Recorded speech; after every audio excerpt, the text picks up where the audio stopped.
My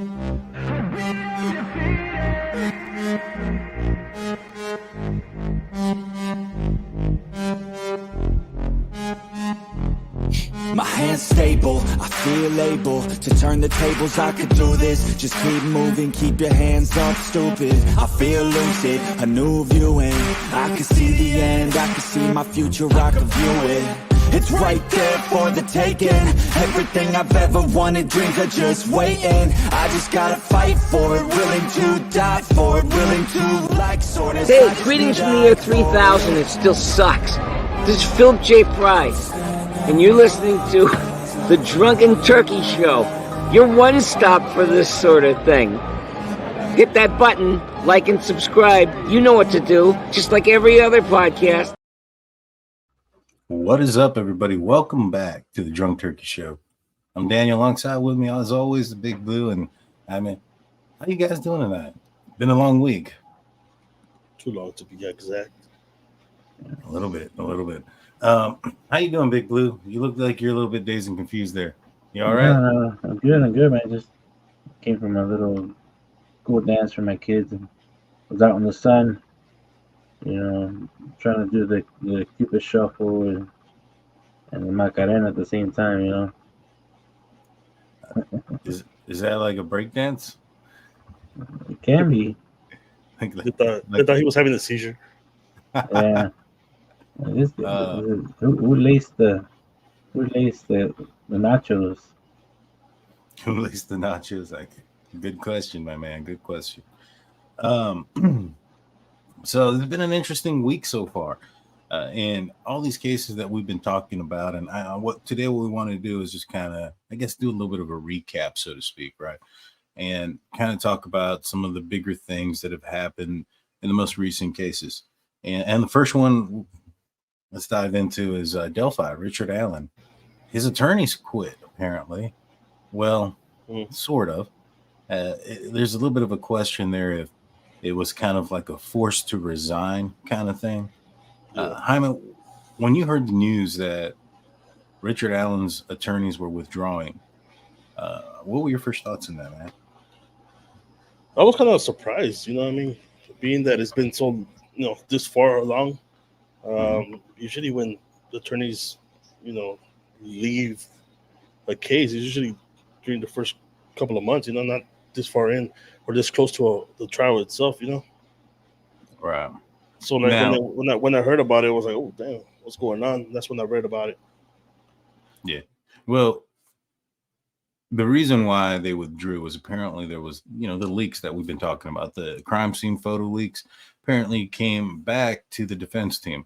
One of the, it was, I guess, a former employer from Baldwin, the attorney that was representing Richard Allen. And apparently this person, did this without the permission of the attorney. And that's an awesome Tumblr there, sir. And Nice. So this person did this without the permission of the attorney, obviously. And, on their own, took advantage of the privilege that they had within this person's job. I'm not sure if this person was male or female, but they ended up taking these pictures or taking pictures of pictures and sending them out. Now, one of the persons who was involved in this, I'm not sure if it's the person who actually did the leaking. I don't think it is. But one person very close to it ended up committing suicide not too long ago because of this. So it's like, it's pretty serious and it's pretty crazy. But, do you think that was something, because the judge here was like, had no problems with their withdrawal.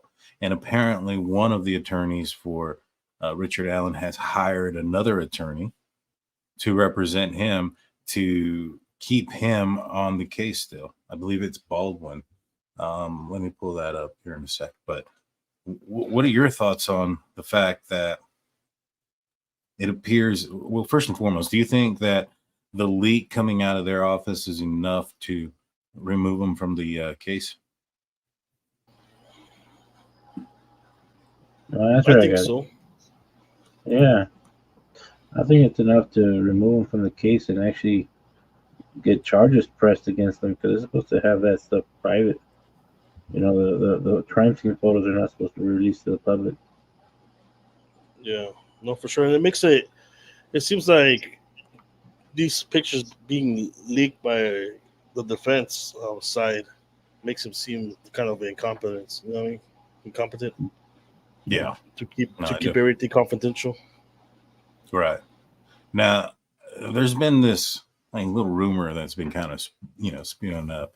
And another reason was that supposedly, these attorneys are also pushing this narrative, I think, a little bit further than just bringing Saul Goodman. You better call Saul. That is pretty funny. That perhaps. Oh man, where was I going with that? Thank you, Canadian True Crime Buff, for your 5 gifted drunk. Thank you. So there was this. Shoot, man, where was I going with that? I completely forgot where I was. I know it had to do something with the attorneys and this little conspiracy thing that's been going around, but I can't remember what it was. Completely slipped my mind. About being harassed? Okay, so I think I have an idea what I was going with. So, well, first and foremost, do you think that the attorneys should be responsible for an employee who goes rogue like that, betrays, your trust and the trust of the courts and the system? Do you think that those attorneys should be withdrawn from this? Or do you think that, I understand that, like Blue said, they kept it under lock and key, but at the same time, you trusted this person. Mm-hmm. End up having to fire them and they become disgruntled. Shouldn't that person be the one that's, responsible for their own actions? I mean, eventually it's going to fall onto both because the employee that released it should know better, and they should have had signed some clause where they can't release information without approval. And then the other thing is it's going to be up to the attorneys. I mean, I'm pretty sure they're all pretty smart guys, and they work with the law to see what kind of training programs they have, how they have everything locked up. Do they have passwords? Do they have the right stuff in the settings to transmit information back and forth from each other? And if they followed every protocol, I wouldn't think they'll get a huge a slap on the wrist. But some places can sue, like the family of the victims can sue because of the victims' photos being out. Mm-hmm. I think it falls under the same guidelines, kind of like as HIPAA. Where only certain people can see it by consent, kind of deal. Right, and I think that's, well, first and foremost, I don't think anybody gave these guys approval, to spread these pictures around. I think at a certain point, a person is responsible for their own actions. For instance, if oh wow, well, don't be listening to me. That was my phone.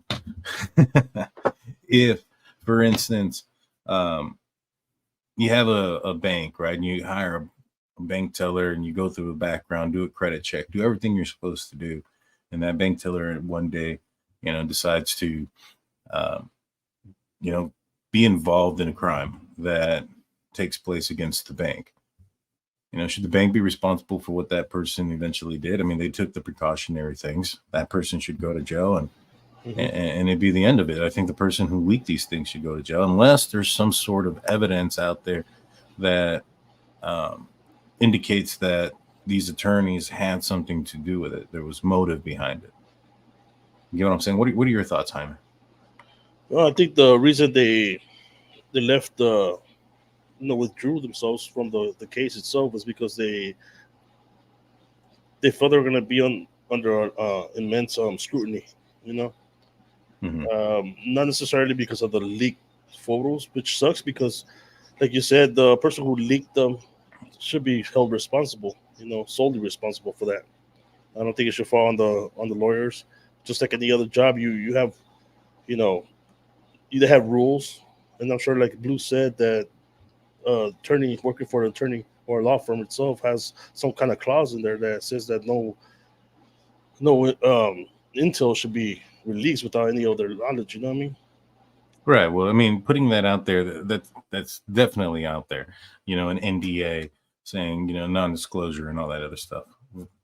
Them violating that. So what you're saying is, by having that NDA out there is evidence that the lawyers did their part. Yeah. Right. Yeah, So that's the CYA. Yeah. It's like like a background check too, man. They already went through the backgrounds. Like when you get a job, the job does background and everything. They tell you the rules and whatnot of the companies, and if you break them, you're gonna be held responsible for it because they already have it in that in that contract itself. Yeah. So like at this, I don't think this is what be held on for the lawyers, against the lawyers, but I think it should be held responsible for the person or the persons that leaked it. Yeah, and I think that's what the argument is for Baldwin, and why he's acquired a lawyer. I think his name is Dave Hennessy, to represent him, to keep him on the case, because he strongly believes that Richard Allen is an innocent man. And I remember now what I was going with that. There was a theory there that potentially Richard Allen wanted to plead guilty, and his lawyers were like, no, or, you have a good case. We're going to go through and we're going to push forward and, put out this information as I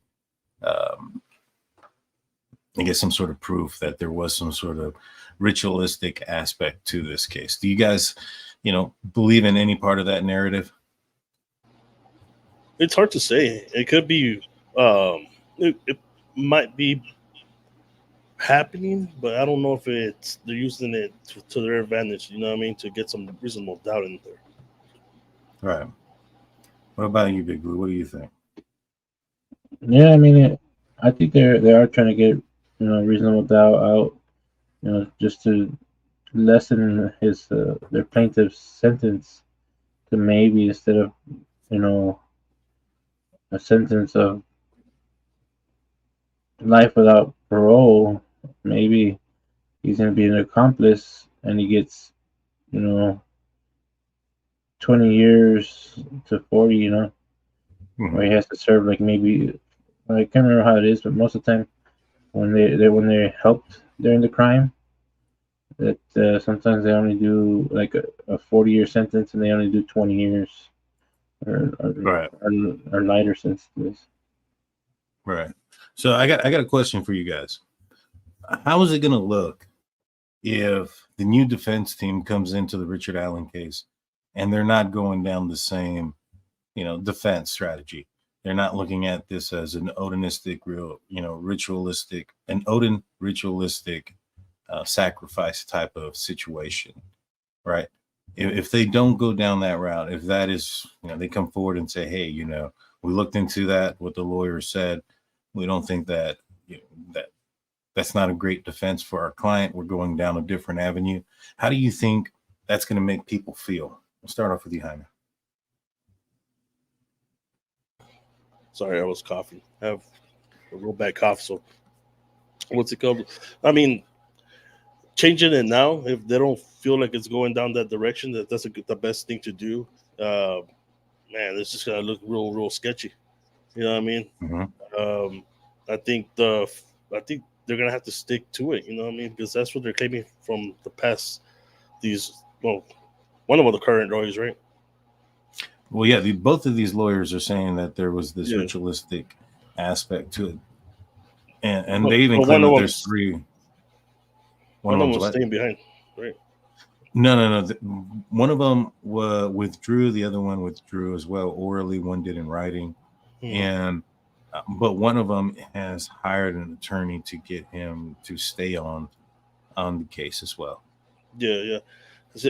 I just think that they have to go with it, even though like changing it now would not help the cause.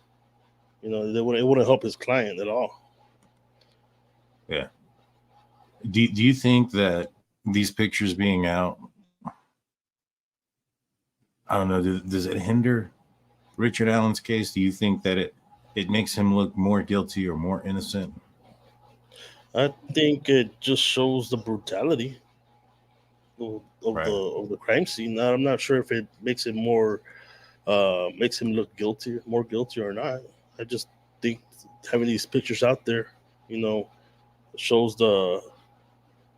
what a evil can do. You know, Yeah. and that's Yeah. that's sad that it had to be leaked like that. You know what I mean? I know it's not supposed to be for everyone, and only the people who will be in court and the jury should be seeing those things. You know what I mean? I mean, Yeah. Well, eventually there is like I see a lot of older cold cases or unsolved mysteries where they do eventually leak photos like that.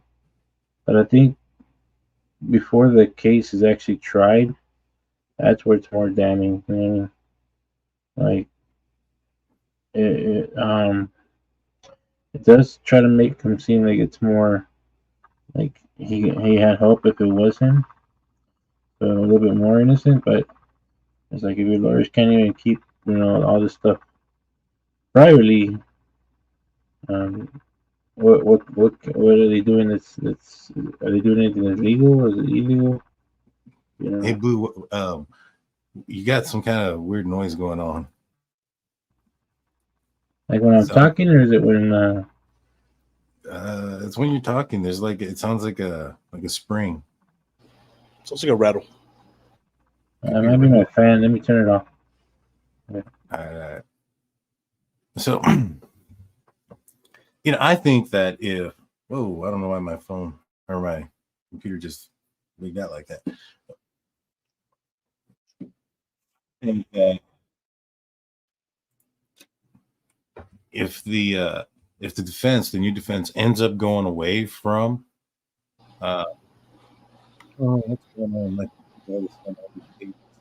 from the this news website is going all over the place. But You sound muffled. do I sound muffled? Yeah, pretty bad. The only thing I heard was website. Well, what about now? Can you hear me now? Yeah, you're good now. All right. Now, what I said was, I don't know, my computer was wigging out there. All of a sudden, it went to the this news station's website. Then I guess I went muffled. Well, anywho, so in my opinion, if the new attorneys in the Delphi case that are representing Richard Allen kind of go away from the Odinist angle, I think that's going to look highly suspicious.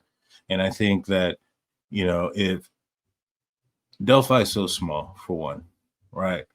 I think they're going to have to get a change of venue now for sure, because this is out there. I agree. And because if not, I mean, I don't think that these pictures being out there necessarily hurt Richard Allen's case, because some people have looked at the drawings or sketches or the pictures themselves and look at the ruins and the sticks and how they're laid out, and have tried to, some people think that it's just a random set of sticks. Some folks think it's going to be that it looks like ruins. So people are up in the air about it already. I don't know if that's really going to hinder his case, because those are things that a jury was going to have to see anyways. Yeah, I agree. I think it's when it's carried with a narrative is when it's, I guess, like an issue. Like, for instance, there are some states that don't keep anything secret, right? Test results, warrants, all those things are public information. I think like Florida is one of them, where they don't care. They'll put all the information, and they have good, court trials and things of that nature that, go okay without, too much information being out there. But I think that it comes without a narrative. Like, for instance, if you had, a test of some kind and a result, and that's the information that's put out there, just, this was the test, this was the result, not basically also saying, the narrative behind, all right, well, we think because this test is positive that this person did this, that, and the third, right? Just have the test and the result, put that out there with no narrative behind it. And I don't see how that information would hinder a trial, because that's information that would come out. Now, during trial, when that evidence is placed, you have the narrative and you have the ability for the defense to defend himself or the prosecution to make their case, so to speak. Hey, can you guys hear me now better? Hell yeah, dude, you sound a lot better. I don't know what you did, but Keep you on sound doing like It was set up on the wrong mic, so that's why there was an echo. It was set up on my computer mic. You sound sexier than ever. Dude, I was concerned about you, man. Are you ripping off your sleeves? Is that what's going on? Yeah, I was taking everybody to the gun show. Oh man, dude, you've been on the wrong mic for like at least 3 weeks, bro. I don't know. Dang it. Oops.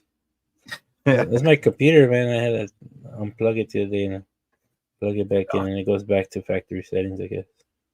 Just today. Got you. So, so Big Blue, now that we can finally hear you, what are your thoughts on if the new defense team decides not to go with the same defense? And you're muted. There you go. No. Okay. Yeah, I was thinking if they decide not to go with this angle, then what other angle do they have? I don't think they have anything else. They don't have him somewhere else. They don't have him with witnesses saying that they were with him somewhere else. So this is the only, I guess, theory that they put out there that kind of says it wasn't just him. It doesn't say that it wasn't even him. It just says it wasn't just him. I agree. But, devil's advocate here. What do they have on him? They have a bullet that has extraction marks. Unspent. Unspent extraction marks, which is the science behind it isn't really well known. Yeah. And then you have his testimony, which apparently the officer that took his statement didn't write it down and lost or never had it taped, so he's going based off of his memory. So it doesn't sound like there's DNA on the scene. No, but they do have him confessing. When he was talking to his wife at the jail. Something that's pretty damning evidence. But if you look at his appearance, you check out his appearance and how different he's changed. Do you think that his new defense could say, we understand that, but he also has, during that time was going through some psychological issues. He had to be tased twice. He became paranoid, thought that there was a cult, coming after him and threatening him. He's not of sound mind, completely going away from the Odinist and ritualistic aspect of it and going in a different direction of saying, hey, at the end of the day, it's not the defense's job to prove he's innocent. It's the state's job to prove he's guilty beyond reasonable doubt. And do they have enough evidence against him? Yeah, I mean, it's going to be a tough case for the prosecutors to get, approved as guilty. I mean, finding the gunshot there, if they have the evidence and it shows that it was spent from his gun and everything, that's pretty damning evidence to me. But if they don't have anything else like fingerprints, footprints, nothing else, it's going to be a little bit hard, man. They're going to have to do some convincing. They're going to have to, what if they can't? What if they can't use that evidence, Blue, the bullet? Because apparently, I don't know how true it is. The defense can claim one thing, the prosecution can claim one thing. Typically the truth is somewhere in the middle, but the defense is claiming there's a possibility of a chain of evidence issue. And if that ends up being the case and that, bullet is thrown out and it's not utilized in court, I think this is a very weak case. I mean, it's not too strong, but I mean, they do have him there. I wonder if they did any tracking on his phone. Maybe his phone shows them down where the bodies were, we don't know any of that stuff. It hasn't been proven yet or shown. Mhm. I'm not I sure if they think- had it back then. The tracking for those type of phones. I think then if they throw out the bullet itself, I think it wouldn't be a big problem considering that it's not exact science from unspent shell or a bullet. I think it's a better. It's more convincing when it's spent right through the chamber than through the barrel itself. I think it shows a lot more proof there than it is an unspent shell. But I Yeah. don't think it will affect it as much as it should, unless it's like you said, the chain of command kind of thing. I mean, of Yeah. Yeah, if the chain of command ends up being a situation where um, somebody mishandled it, it was lost or something, then yeah, I can see it being an issue. But I'm really not too positive what the chain of command issue could have been. I know some people have said that it was somebody else found it days later. I don't know how true it is. I haven't seen that part.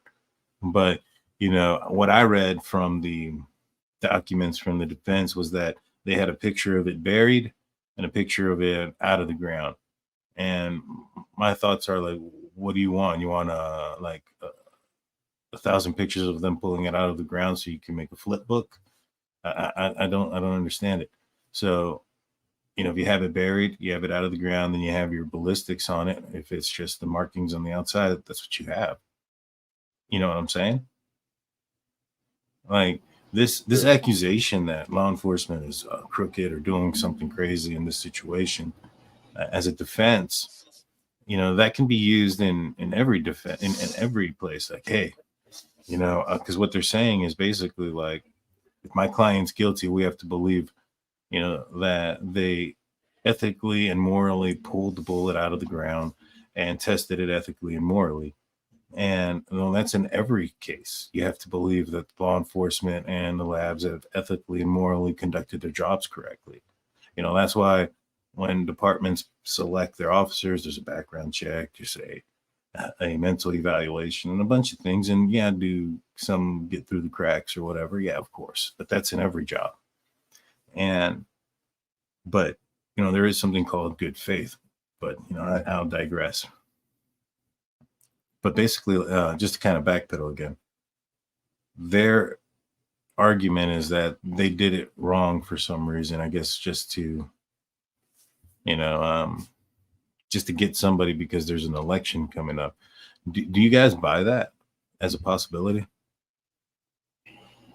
I don't personally. Nah, me neither, because it had been so many years.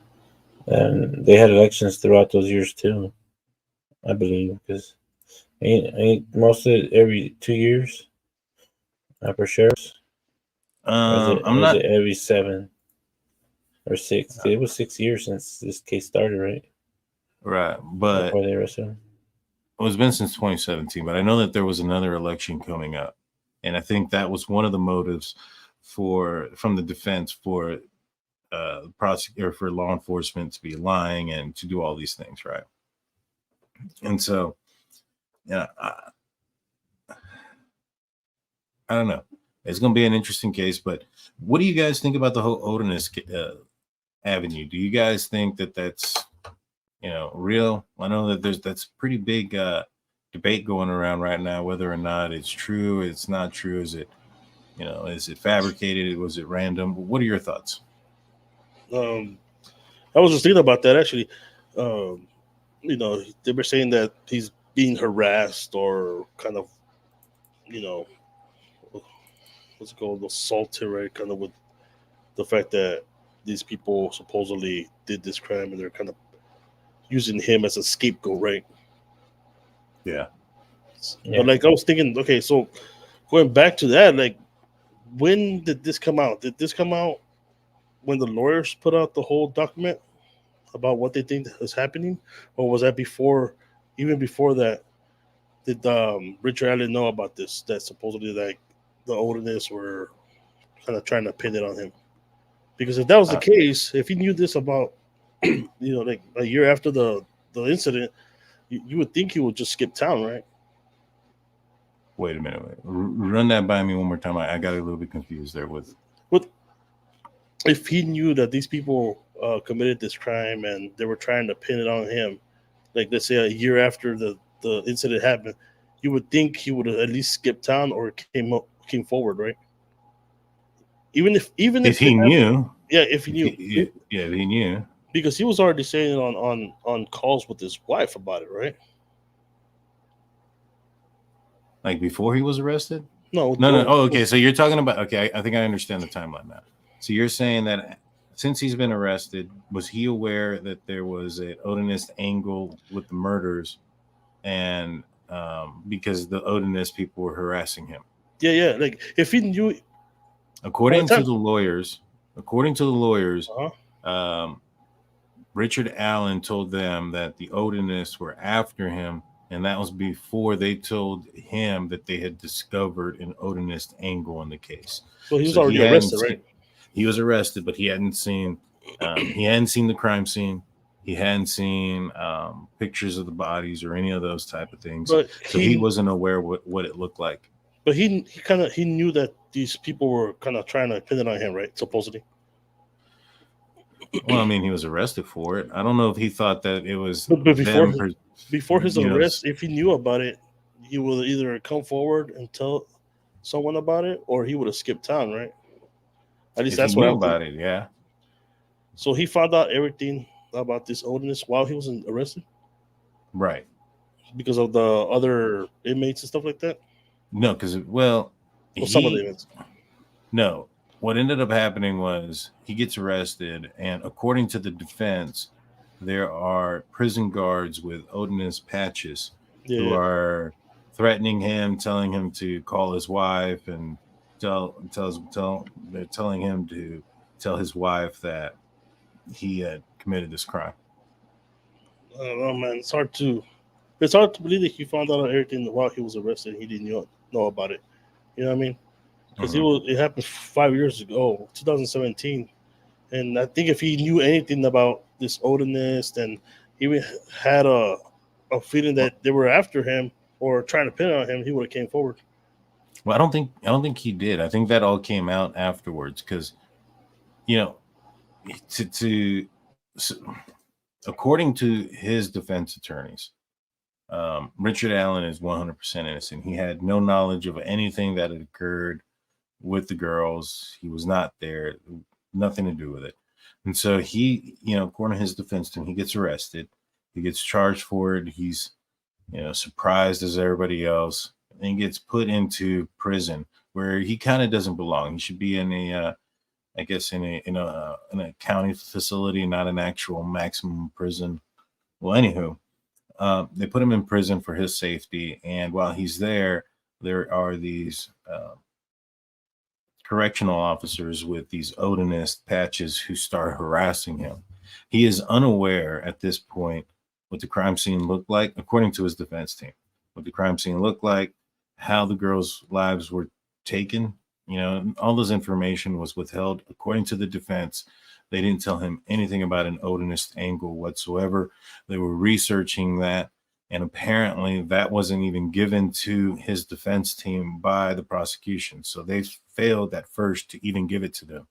So apparently, if it weren't for the Richard Allen's defense team going out there and researching and finding out that there was a Odinist angle amongst law enforcement when they were investigating the crime, they would have never have known.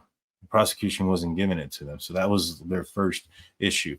And then they go and talk to Richard Allen, and apparently he's doing well. And then all of a sudden he starts turning for the worse, and he starts saying things that are weird and crazy, starts losing all this weight. He starts mumbling, and he doesn't want to talk straight. And the only thing that he's saying is my wife okay, or my kids okay? Or I'm not sure yet. Yeah, my wife and kids are okay.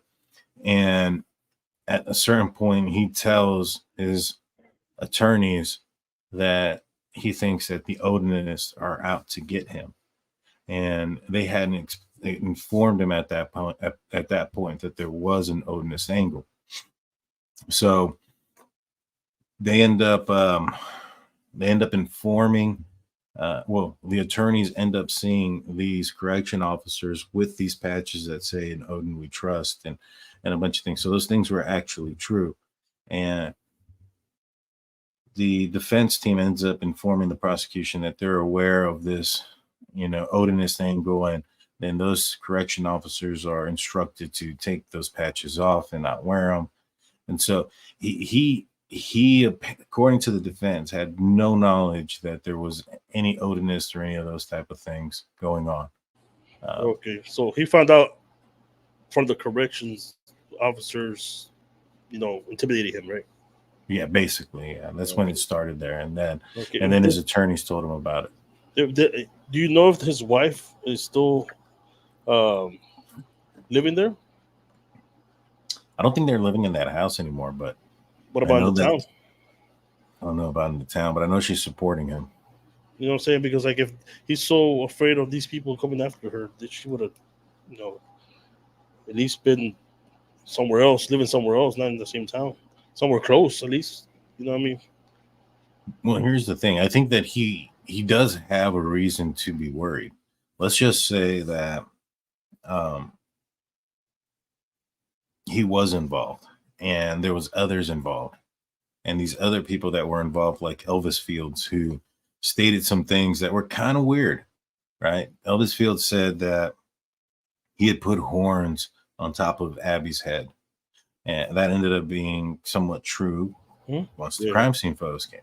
He stated that, it was stated that the day after they had gone missing, before their bodies were found, he had told his sister that he had done something horrible and was going to go away for a long time. So he's made some weird statements that would make you believe that he was somewhat involved. So if there was an involvement there, and let's just say Richard Allen was involved, and all this time he just, didn't say anything because it's just keeping his mouth shut, because if those people were willing to go and commit a crime, as heinous as they did to these two innocent children, what would they do to him?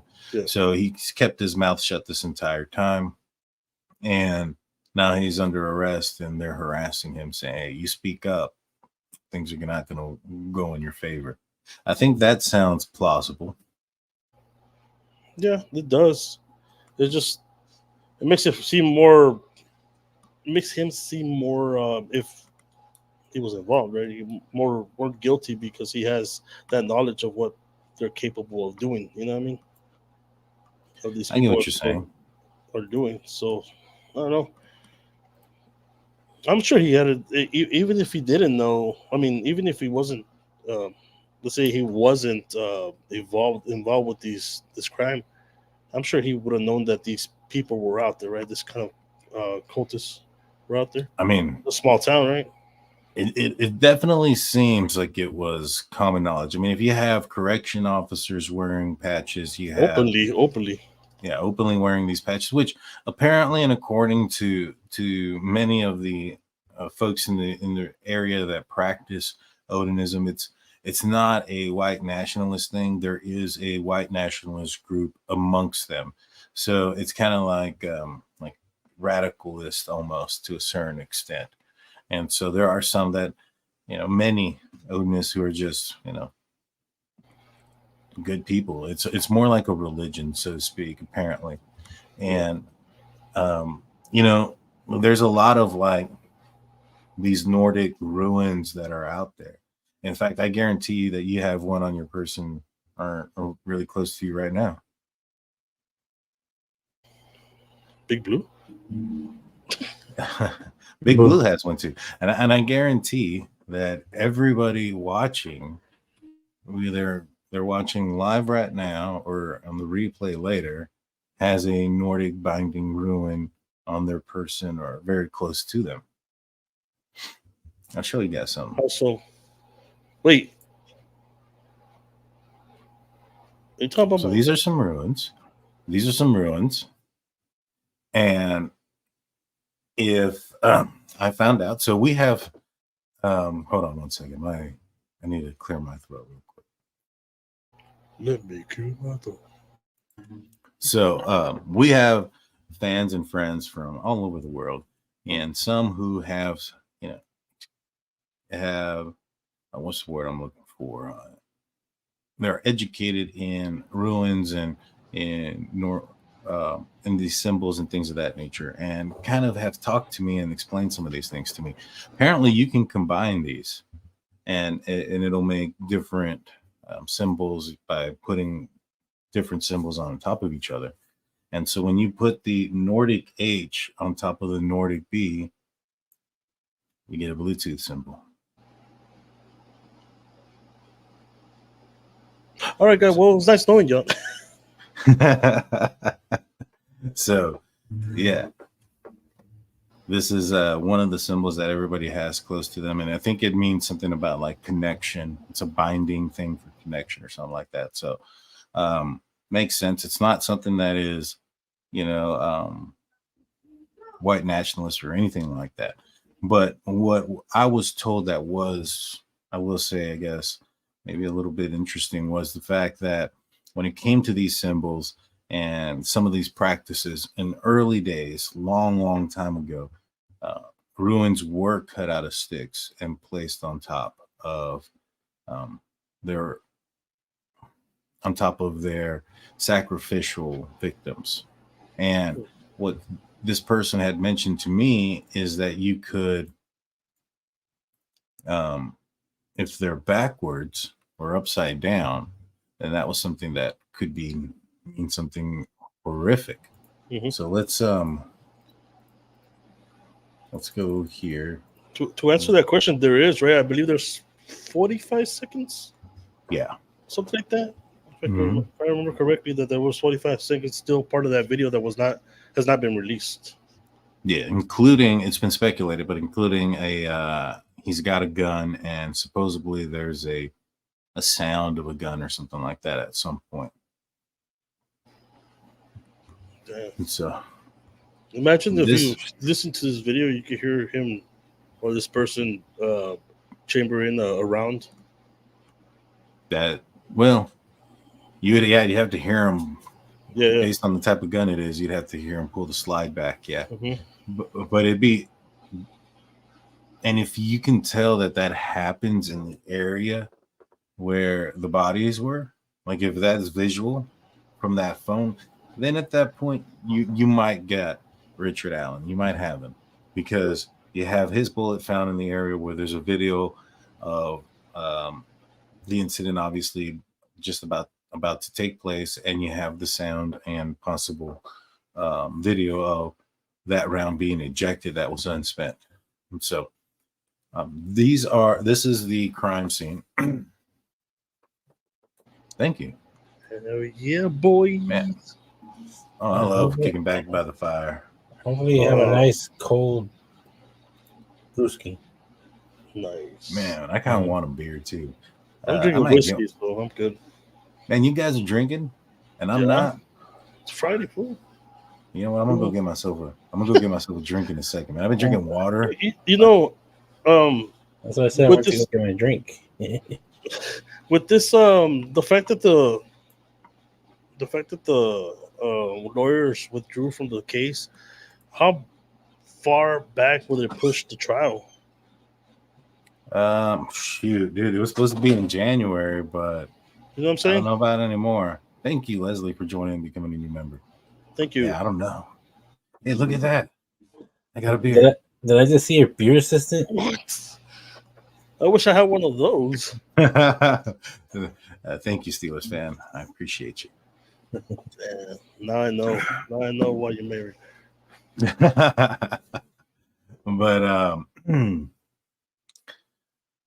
But what did you say, Jaime? I was enjoying this refreshing.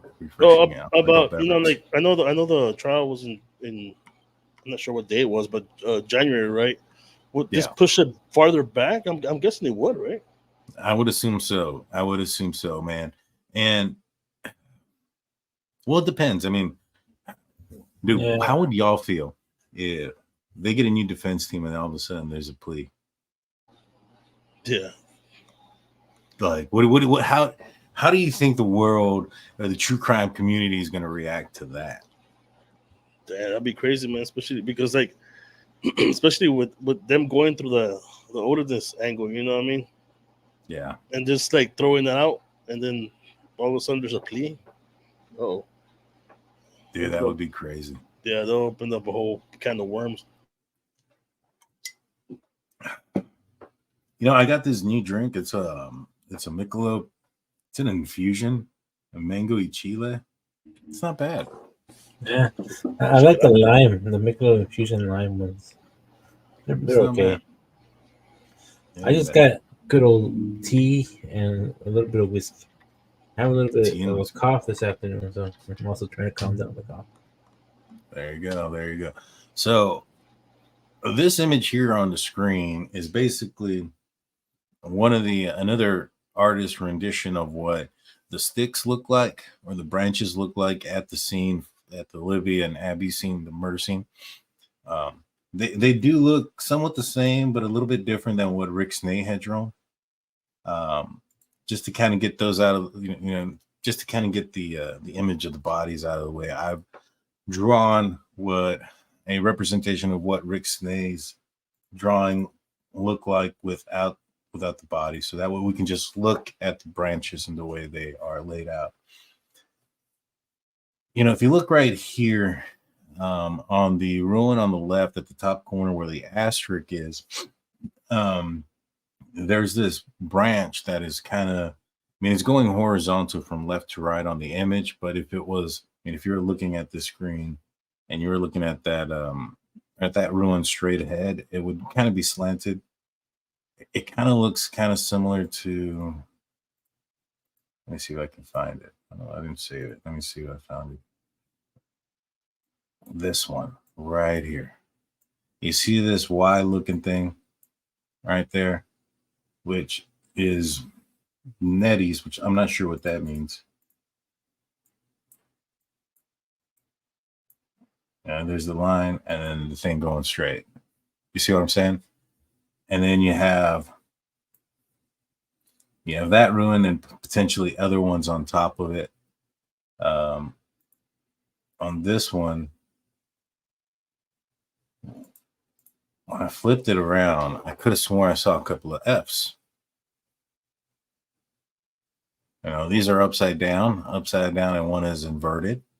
That could, that would be a negative, bad, or that would be a very bad thing to have. It's a bad ruin. It's a bad luck ruin. And I believe that 22 meant something like kill, upside down. Like the 22 upside down, the V upside down was kill or something of that nature, which was explained to me. So knowing all that, does this look more suspicious to you guys? Man, it's honestly, man, like for me, I think if I was to go out in the freaking middle of the woods and put sticks together without knowing any of this Nordic stuff, I think we would eventually find some of those stakes placements looking like some of the Nordic figures and stuff. You know what I mean? So like, I think it's just random. I don't think it was. I think it was like put on there on the bodies itself, but I don't think it was meant for the Nordic symbols or nothing. I think it was just meant to throw off some sort of throw off the law enforcement. So you think that it's not Nordic symbols, but intended to look like Nordic symbols? Yeah, something just like to throw off the law enforcement, to make it seem like it's a little bit more of a ritualistic killing. What do you think, Big Blue? I think it is more of a ritualistic killing, just because of the other aspects of it, not just the stick laying. Their necks were sliced and they were drained of quite a bit of their blood, and it wasn't even on the scene.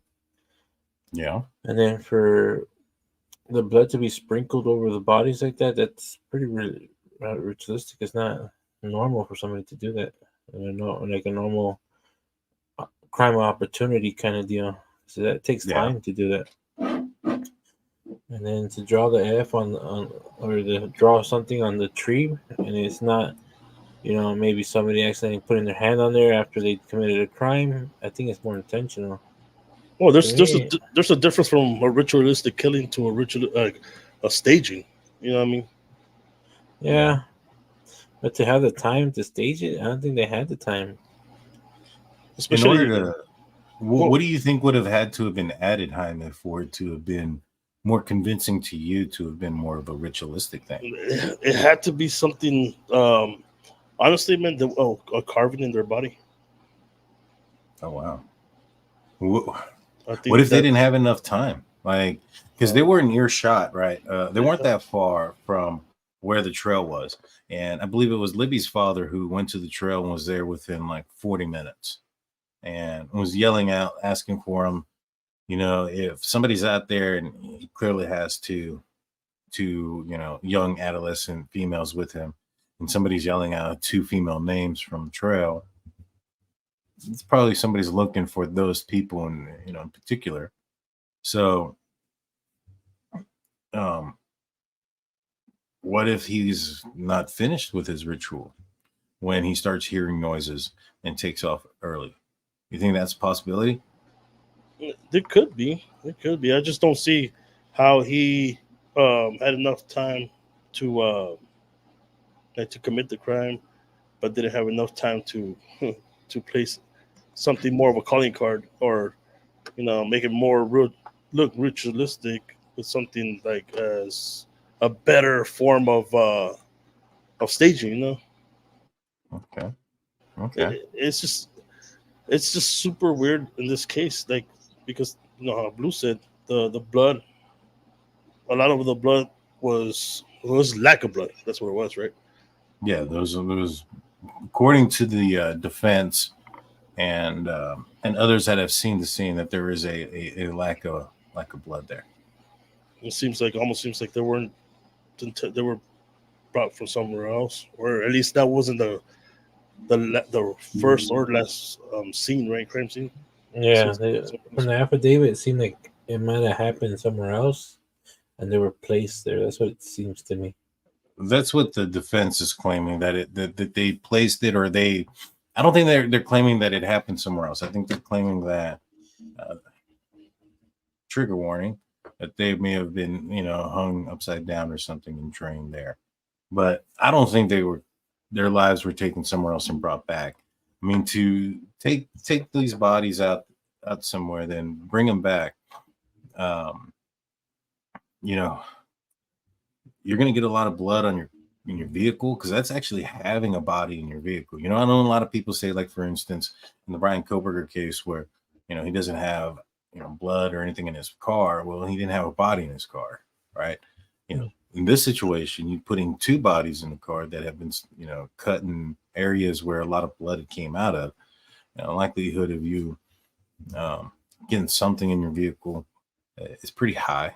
And also the terrain to get there, it's not an easy place to get to. So you'd have to carry those two bodies from the cemetery, and that's a pretty good distance through some pretty rough terrain. It's not straight. It's not a straight shot. So I don't think that those bodies were taken away. I think that their lives were taken, unfortunately, there at that spot. And as far as the staging aspect goes, I don't know. I mean, part of me thinks that maybe perhaps it's one of these wannabes, a supporter, somebody who wants to be in the club and go on a little bit too far, and got a couple of guys, Elvis, Richard Allen. And I know that the defense is saying that they don't know each other, or this, that, and the third. But I mean, if they go out and commit this crime and it doesn't work, they don't get in the club, in fact, they're shunned, and they're like, hey, we don't want nothing to do with you. Mm-hmm. Then are they going to go hang out with each other for the last 6 years? Maybe they lose each other's numbers and say, hey, go our separate ways. There was some closing the river. That's what I was gonna say. I think, well, you don't think they might have done, the committed the crime in the river itself? That's where I think it was committed, because That's why they have the change of clothes. yeah. I mean, it's possible. The thing is that if they were, hanged up to get drained, I mean, it's a sad story. there would be markings on their legs or Ligature hands, ligature marks on their neck, and I don't hear any of that. I haven't seen the photos. I don't hear any of that in any of the documentation. Yeah, They no, you're right. But I asked that of Rick Snake too. But the part in the river, that's where I think they could have done the part of it, because one of the bodies was clean.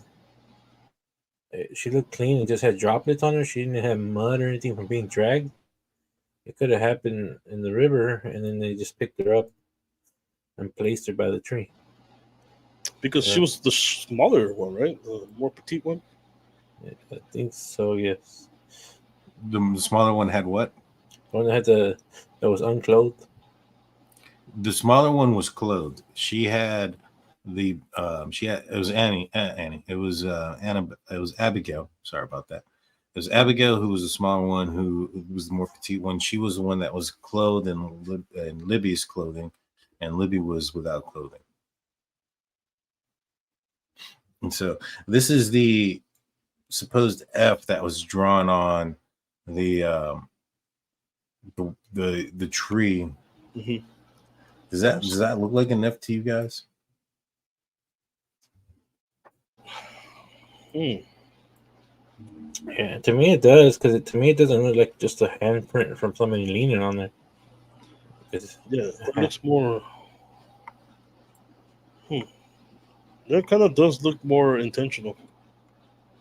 Yeah, and it looks kind of like at the top of the F, where the top line goes down. There looks like there's like a black smudge there on top of it as well. Do you guys see that? Yeah, unless like they saw that there was blood on this tree and they tried to wipe it off with some rag or something. Maybe. I don't know, because that doesn't look like droplets. I'll tell you that. No, that doesn't. In fact, the bottom line of the F, there's like I don't know if you guys can see my mouse there. It's probably not. You know, I'll zoom in. This right here kind of looks like a finger, like done this, like cleaned off on the bark. You know what I mean? That. Yeah, I can see that. I think it might have been like a try to clean them up. That's a handprint. That looks like that's a freaking hand. Yeah, I hadn't seen that before. Everybody's always focusing over here. That's a hand. So this was 4 feet up.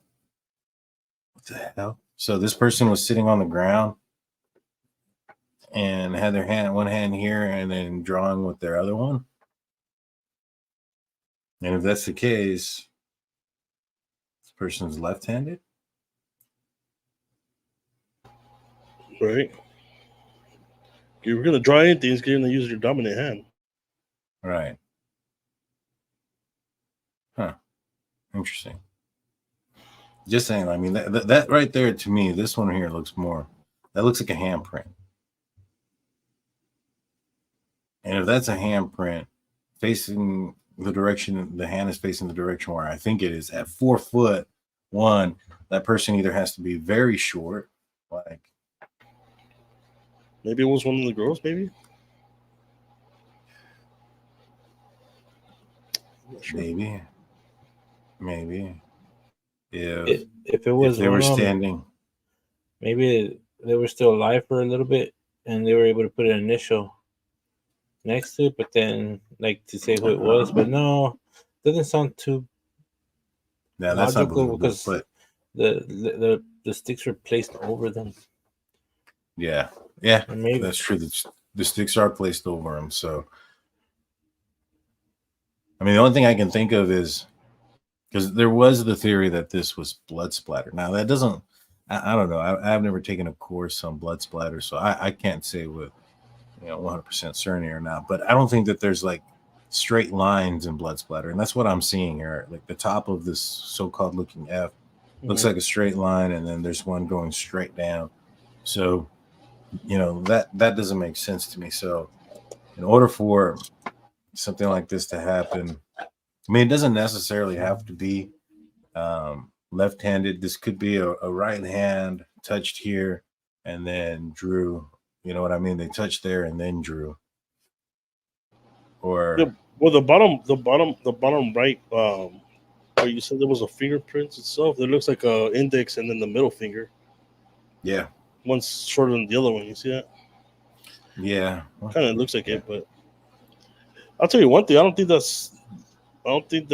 think it was wiped off. I think it looks like it's been wiped off. I don't know if it was wiped off, but you know what it could be.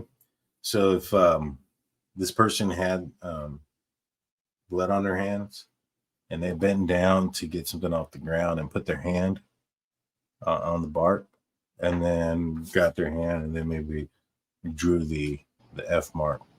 Just those. If those are fingerprints on the bottom right, those are small hands. Yeah, they do look. That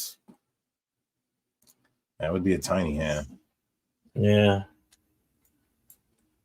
I don't know, man. I just at the end of the day, of course, we all want just justice to be served for the people who actually did this, or the persons or the person who did this. You know what I mean? Yeah. And having the attorneys pretty much quit and making this trial maybe last longer. It's gonna suck for the families. Yeah, dude.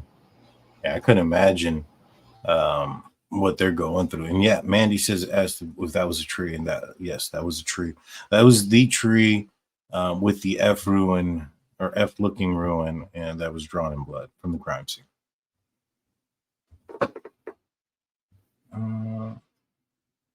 Let's see. But it's crazy, man. It's a nice cup, senor. Nice cup. Nice cup.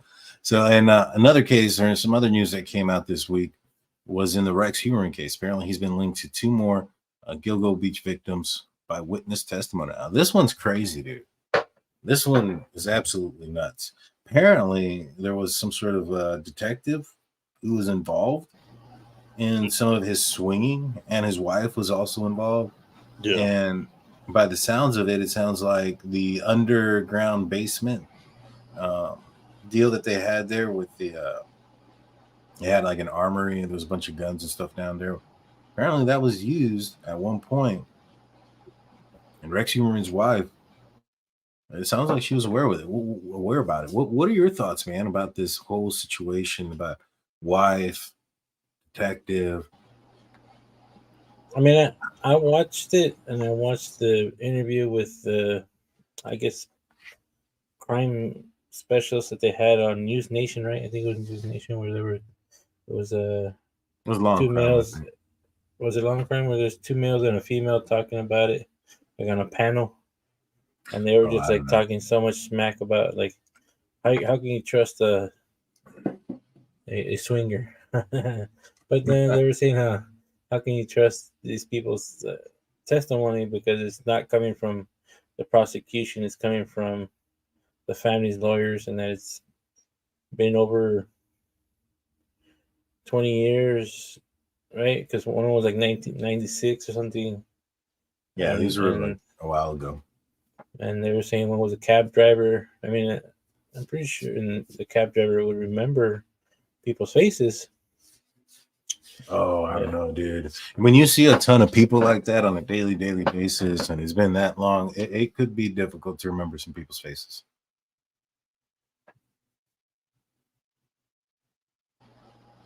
Yeah, for sure. I think the fact that these people, the couple, Rex and the wife, were swingers,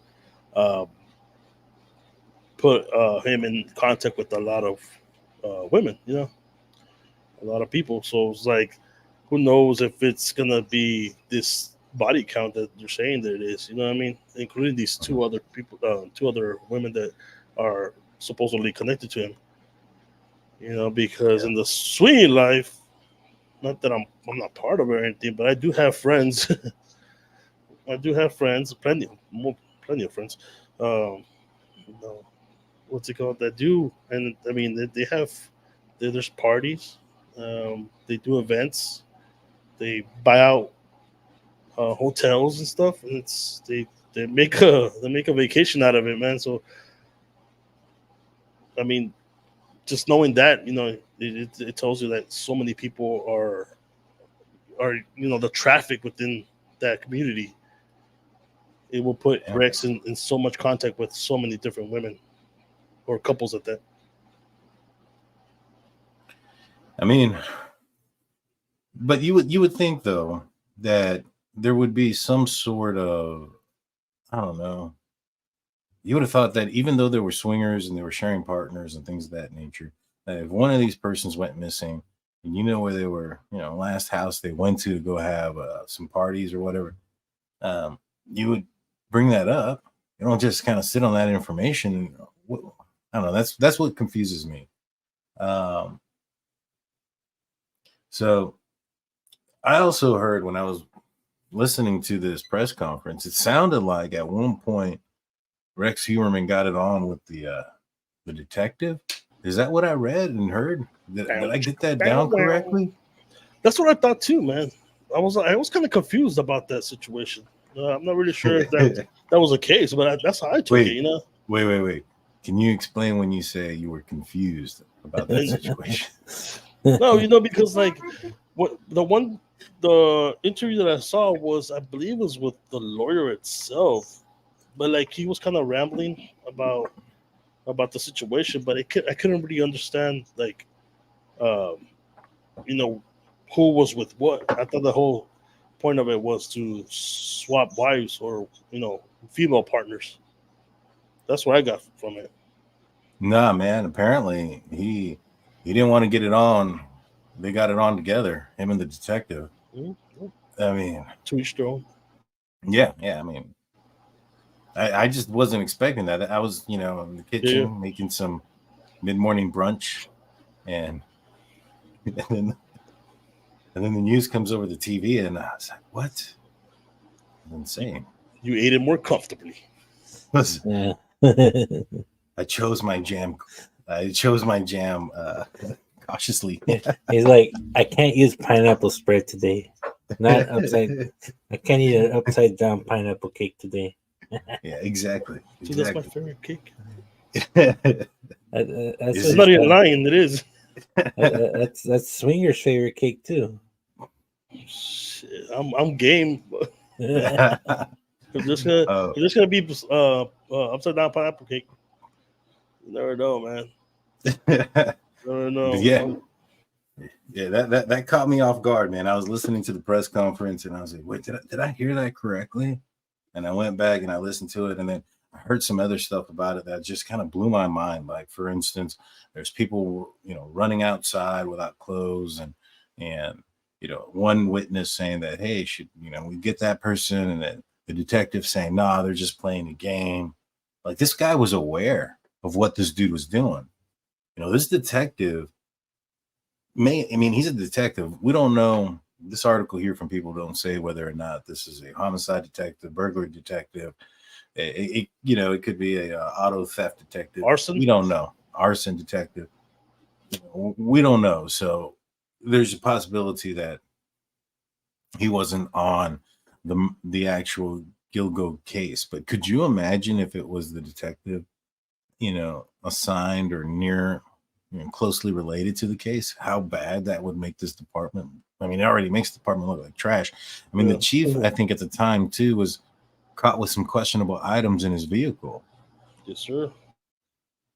Like, yeah, I mean, I don't know, man. I don't know what's going on in upstate New York, or I think that's where this took place. But now those remember they found hair for the wife now, and doesn't seem a lot more sketchier now. That she might know, or she might have some knowledge at least. Not to say that she was involved, but like just saying that she had knowledge that these girls, like you said, were in that house at one point and now they're missing. You know what I mean? And here's the thing: back then, 96, 99, most people didn't have cell phones, so there would be landlines. I wonder if there's like actual phone data call records to see what people he called and spoke with on a landline, if it was communicated that way. I mean, there could be. I don't know if there's still a record of that though. That would be kind of difficult to come across, so many years later. But To link him to the detective. I mean, I would launch an investigation just to see if he even knows this guy. and there's, yeah, obviously, but I mean, if there's a detective that has been, suspected of this, there's going to be some sort of trail. There's going to be some sort of evidence of it. They can look at his arrest, his, let's just say this is a guy. I probably assume that this is probably a vice detective, maybe somebody working, trying to stop drugs and or prostitutes off the street. I wouldn't be surprised if that's who this detective is. That's my first thoughts. And he's probably affiliated somehow with getting drugs off the street and then reselling them, redistributing them, and is obviously partaking in the sex work. Being the purchaser. It's Ace Ventura pet detective. What is Ace Ventura Pet Detective? It's the most detective, random. The detective in the story, huh? He's a freaking pet beef, Blue. All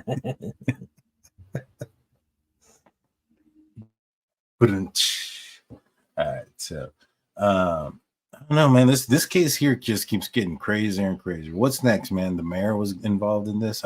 That's allegedly in a joke. Don't sue me, mayor of this area.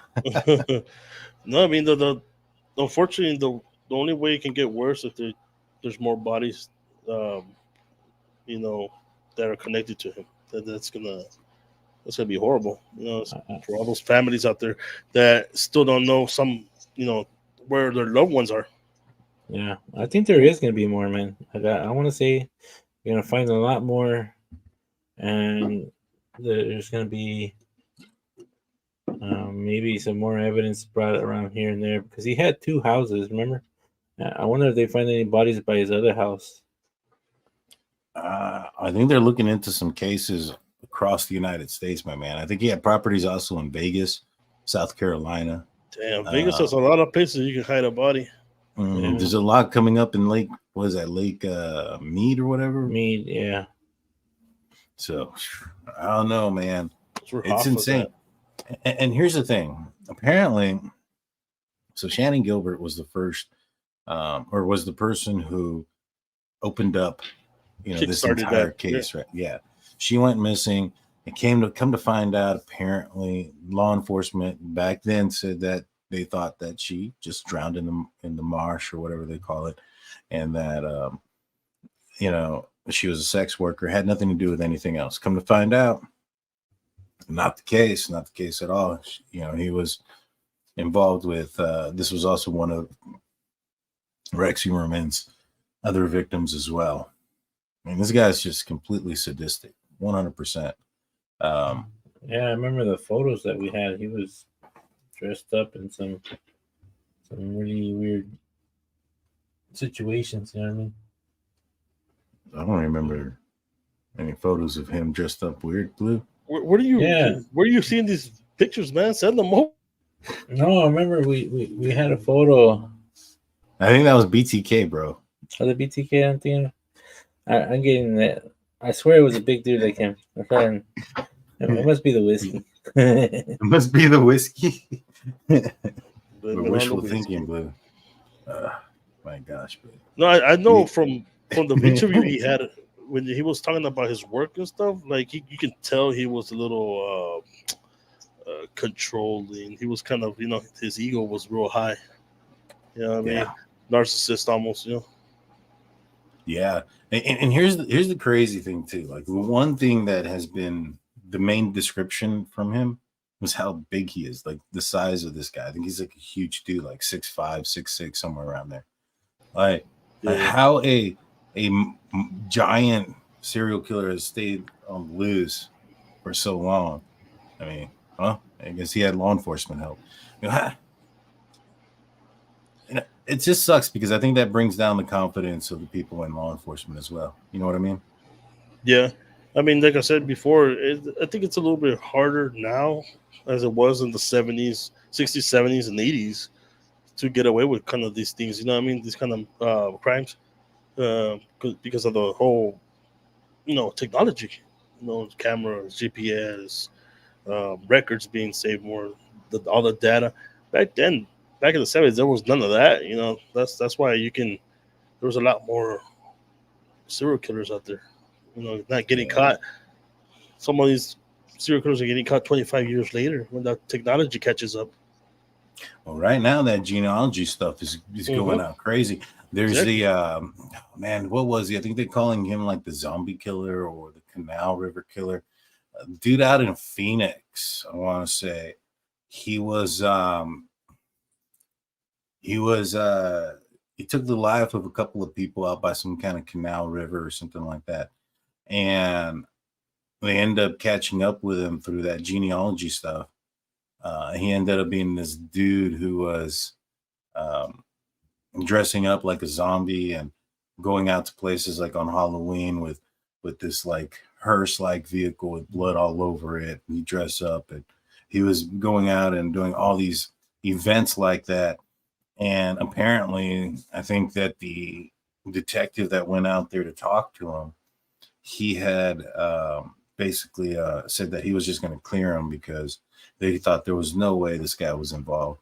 And so what they did was they met up with him, talked to him about something else at like some kind of like restaurant or something of that nature, took his disregarded stuff and checked it for the DNA, and boom, bada bing, bada boom, tested positive for 100% match and arrested the guy. I think that one's probably going to hit the news here pretty soon. We'll probably be covering that one a little bit more in depth. And then there was another dude. Speaking about crazy cases, there was this one I heard about this morning out of Colorado. This dude was, I guess, hiring maids to go and clean his apartment, and he ended up taking the life of two of them. And they found like bodies dismembered in his apartment. When officers arrived, he took himself out.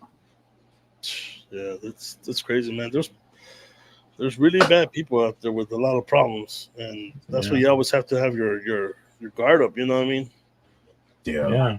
I mean, it was one I was watching today. There was it happened here locally. I think he's suing the city for his father's death and a stepfather's death, and it was the stepbrother who murdered him. So the stepbrother was sentenced to 10 years in a mental facility because he tried killing his mom, and he got released about a year ago to the dad, and within a year he killed the dad. And oh wow! So now he's the brother's trying to sue the city because he should have been in jail for life. I think because he attempted murder of the mom, and I think he hurt her pretty bad. Yeah, that's like what, wrongful death suit? Is that what it is? I think so, because they said the problem with the state hospitals is they don't have a lot of room for people, and it fills up more and more.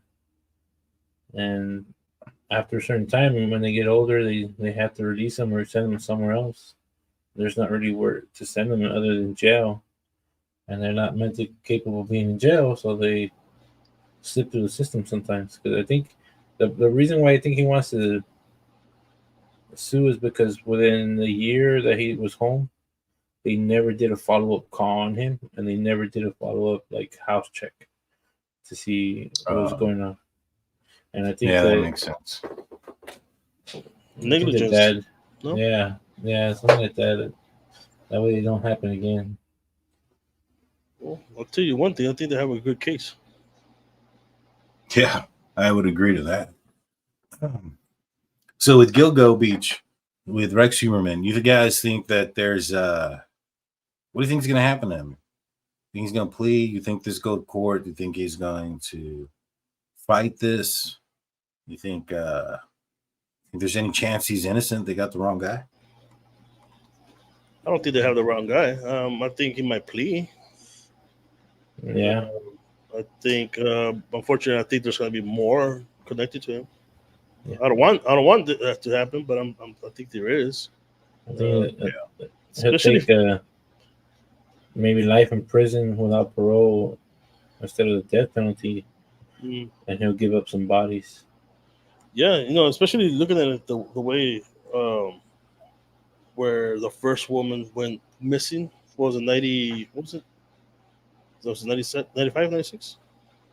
Yeah, I think it was 96, somewhere around Somewhere there. under. Maybe 95, yeah. They said 95, from 95 to like this like last year, let's say. Look at how long that is, man. I'm sure that's not gonna be 4 or 5 cases. It's gonna be a lot more. How many years is that? Yeah, and I mean, even at that, I think it's 96.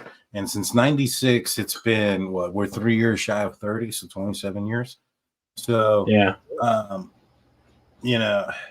The thing is, I think he was like in his 40s then, or in his 30s. There's a good chance that there's been a lot more since prior to that.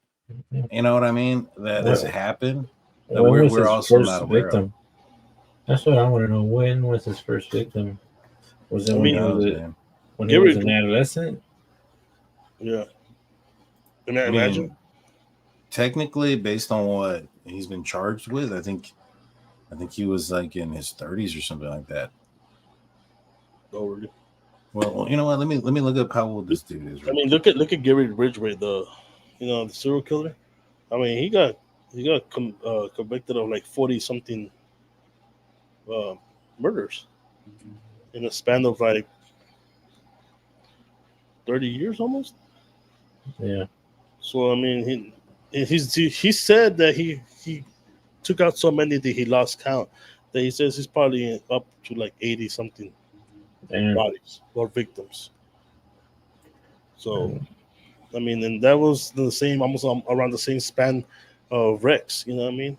I mean, sure, Yeah. it could have been a different circumstance. Maybe Rex was like a one-time, once a year kind of thing. But I doubt it. If it was, if he's a serial killer, he's gonna have those urges. Yeah. That's the whole point.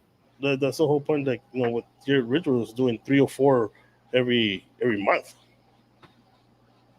It's just crazy. It's crazy. So, Heuermann was born in 1964. In 1996, he was 32. So I think there's a good possibility that he committed more crimes before then. Yeah. Mm-hmm. I mean, we're finding out about like freaking BTK's numerous of victims that he's had. He's been incarcerated for how long now? Well, since 2003. Mm-hmm. So I mean, but also look how long it took him to get caught. I mean, he still had projects that he wanted to get done before he got caught. He had plans. Yeah. He wasn't stopping. He wasn't gonna stop. Mm-mm. That's the scary part, man. So the only thing about that is like if a serial killer never gets caught, the only thing you can hope for is that they die off. You know what I mean? Yeah. Yeah.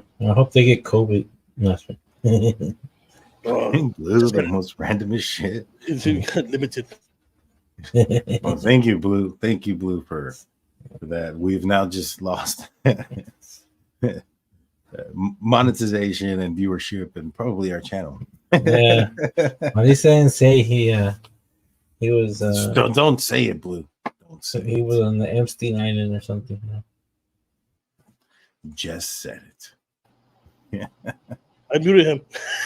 Yeah. Yeah. I heard him. But yeah, man, I'm curious to see how big or how big the story is gonna get when this happens. When the trial starts going on. Would you plea? Would you give him a deal? I mean, what kind of deal? I mean, he's in New York, so I don't think there's a death penalty there. So, like, with like Kohberger, he's in Idaho where there's a death penalty, and the question comes up like, would you take the death penalty off of the table in efforts to know everything? Like, you want to know, in this case, you would want to know how many, who they were, when it happened, and and all that information to keep it off. And in Kohberger's situation, it's more of like, you want to know the motive and how it occurred, something similar to like what BTK did in his Yeah. So he won't get courtroom. he confessed in order not to be put on death row, right? Yeah. But in this case, go ahead. I was gonna say, if they find any bodies in any other state, and they plan to extradite him, and maybe he'll try to do a plea deal. Gotcha. Yeah. Terry Blue says, 199. My chat went rogue and wasted my free sticker. Sorry about that. We appreciate the donation there. Yeah, I don't know what Blue's doing up there by himself, just kind of chilling, looking at everybody all majestically. But I was like, man, on today's episode, we're talking about Rex Heuermann. Oh, it's gone. No, good old Blue. So, man, I just think there's going to be more victims as well, dude. Guys, I think there's going to be more victims in this case. It's going to be unfortunate, but also right now there's a lot of missing persons. There's a lot of people that don't have closure, and I guess you don't want them to have more victims, but at least maybe perhaps they'll get some closure and know what happened to their loved ones. You know what I mean? For those who still are wondering what happened to their loved ones, they've been missing, or their bodies haven't been found.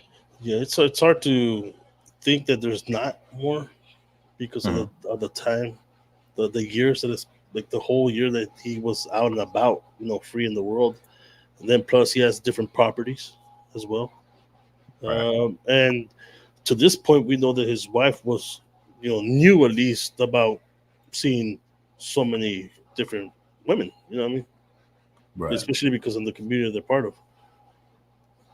Hey, in this format, Daniel looks like one of the victims up there. What did Rex do to you, Daniel? I can't get it. It got stuck, dude. Like I was changing it, and then it got stuck, and then my StreamYard got stuck, and I'm like, horrible. I was like, come on, get off of this page, and then it wouldn't, dude. Like, well, I thought you did it on purpose. Nah. I accidentally clicked on that one, trying to get to this one, and then couldn't get off of the damn format.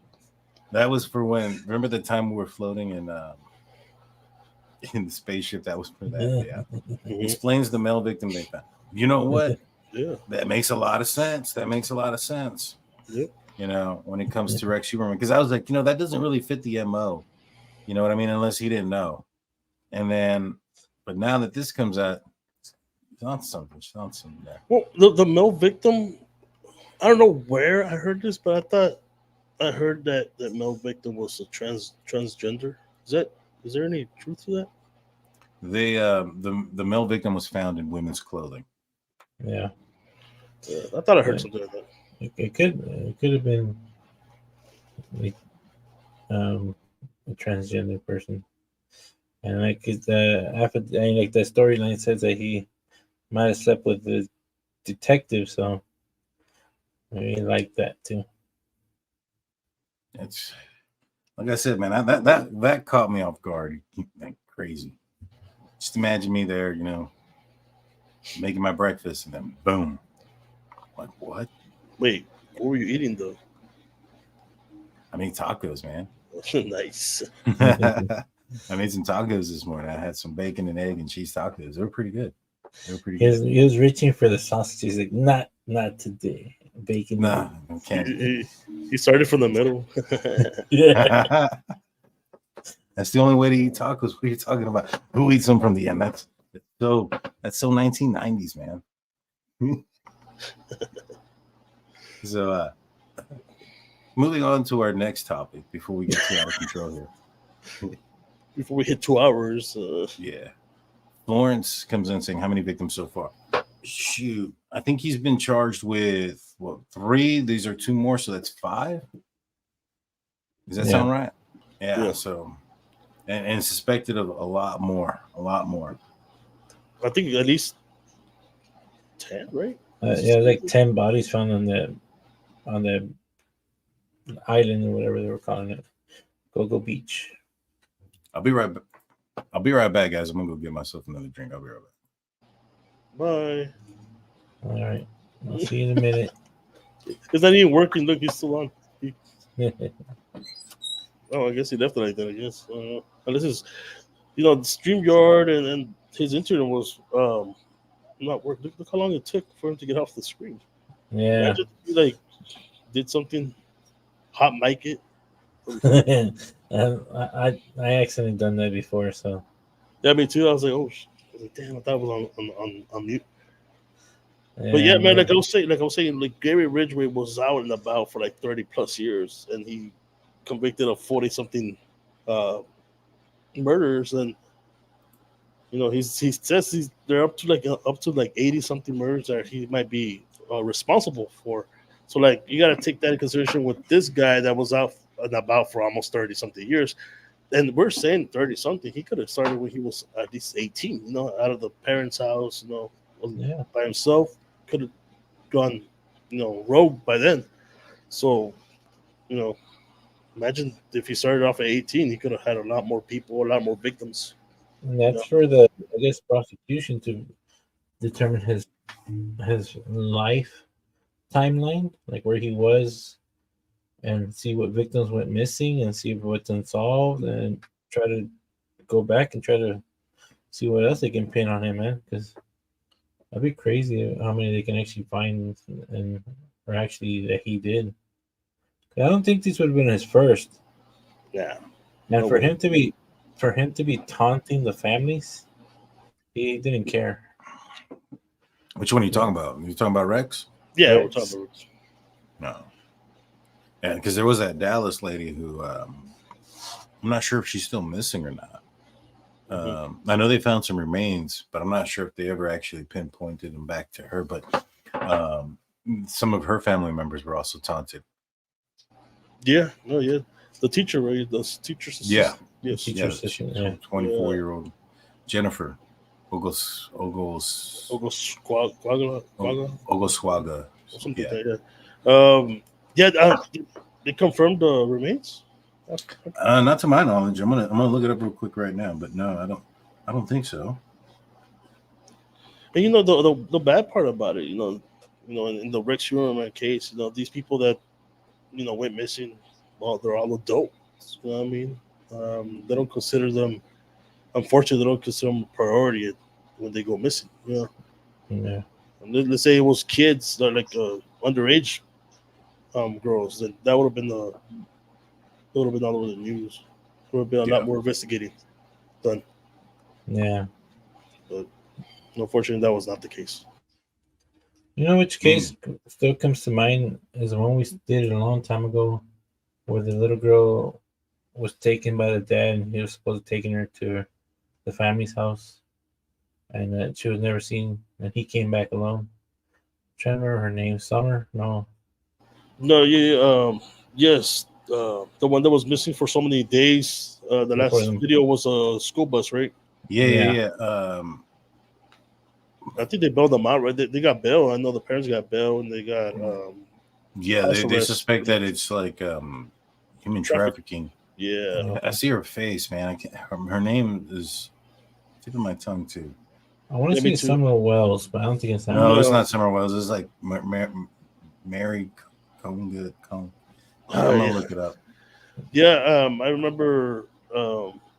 Something like that. She was foreign, right? She was. Yeah. Right. Yeah. Yeah, I know the parents are on house arrest. They're being. They're persons of interest, I think. Yeah, I mean, they were the last ones, and not only that, but they took so long for them to even report her missing. The only reason they reported her was because of the school itself. Yeah, it took like a month for them to report her missing. And we covered it. The other day I was thinking about it. Man, whatever happened to that little girl, if the parents got caught or not. Nah, man, it's still an open case, but I think that the word on it is that it was a trafficking issue. Okay. Man, I can't remember her name. This is gonna bother me until I go back and find it. But I'm horrible at names, y'all. Let's see. So, but back to the to BK, new and BK and Bryan Kohberger. So this week wasn't a good one for him as well. He's had a couple of things come out. Apparently, his aunt spoken up, talked about how, she thinks that he's going to end up being found guilty. And apparently, I don't know how true this is, but JLR is reporting that he's been speaking with this aunt and that she had told him that Kohberger's uncles were twins and one of them took the life of the other one. Cain and Abel style. I don't know how true it is, but if it's true, I mean that doesn't really mean anything in this case. But do you think that? What does it mean to you guys? What do you guys think? I think maybe a history of mental health. That's true.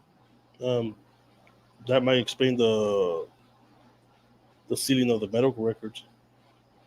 Yeah, I have my own theory on that as well. Mm-hmm. So I think that, remember when he went to the doctor after the murders, and he was, I guess one of the receptionists said that he was like super charming and all these other things about him, right? And I think that might be something to do with that, to be honest with you. It doesn't say what it is. I'll read it. It says, why did the court seal Bryan Kohberger's medical records? News Nation says there's been a rare point of an agreement between prosecutors and the defense team of the University of Idaho killing suspect Bryan Kohberger. This week, both parties got a protective order keeping Kohberger's medical records off limits to anyone other than the defense counsel, investigators, and retained experts. Some are questioning why the protective order was necessary since medical records are already protected by law. So I think that it has, if the medical records themselves are protected by law, yeah, HIPAA. Then I don't know. That's why I'm kind of leaning towards that office visit that he had, not too long after the murders, and his interaction with the staff there. Blue, you seem like you're super engaged. What do you think? Sorry, I was trying to find that girl's name too. I totally called you out for. It was eating at me. So with Bryan Kohberger with his medical records sealed. All right, so you're the medical guy, Blue. This is your moment to shine. Be prepared. Yeah. Pay attention. First, there's a super chat. He can't claim insanity in Idaho. 199 super chat from Terry Blue. 100% he can't. So Blue, there's a protective order, and both sides, the prosecution and defense, agree that this should be kept off records. But there's already HIPAA. What are your thoughts on why the court would have to keep something silent? Is what somebody says, for instance, in the lobby of a hospital, protected under HIPAA, and or are statements that have nothing to do with their medical history inside of a doctor's appointment protected under HIPAA? Like, if it's in the lobby and he's not talking to like a medical professional, or they're not being quiet enough, then it's not technically breaking HIPAA. It's more like HIPAA prevents the medical staff from releasing your information without your approval. Yeah, so and they can get sued and lose a lot of money if they talk to the press about your medical status or about your. What about this, Blue? Let's just say Jaime is my doctor, and I go to see Jaime, and I tell him that I have a weird growth on my toe. I thought you were going for a prostate exam. My bad. And I go to Jaime and I tell him, hey, I got this, toe issue. So I'm in there and I'm talking to Jaime and I tell him, last night or last week, some crazy stuff happened, and some people didn't make it. And that's all I said. Can that be brought up? Is that under privilege of, any kind of medical stuff? Or can a doctor go and say, hey, this crazy SOB just said something alluding to these homicides that occurred. Well, it's tricky, but if the it's like this, the doctors also have an oath to conduct, right? So if it's not pertaining to your medical and somebody's life is in danger, then sometimes they can report it. Now, if it is pertaining to your medical, then they can't, unless sometimes they get subpoenaed by the courts, and then it's a big ordeal, has to get approved, and then they can release some records. Like so, but if it's like, yeah, I killed somebody last night. I mean, the doctor has an oath. Allegedly, Blue. You have to say allegedly after. Allegedly, you know, that they do have to make a report because ethically, you did something horribly wrong and you took somebody's life. Mm-hmm. So there's a little white line in the middle that you can do stuff and you can't do stuff. Interesting.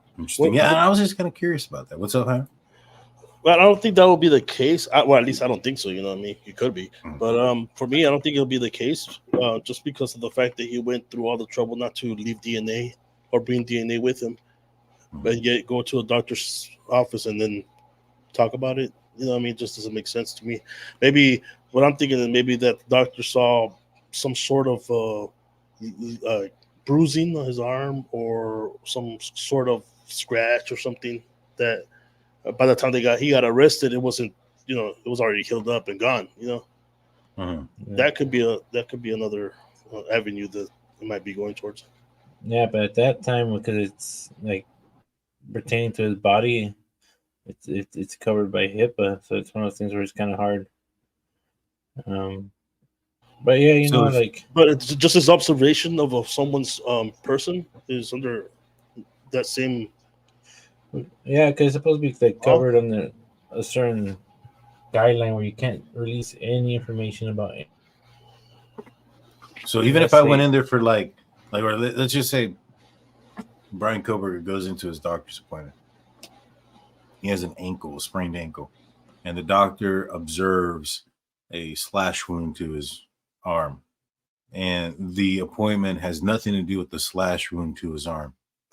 Is he still not allowed to talk about the slash wound? But they would have to subpoena him and get the records through court requests to be able to even review it.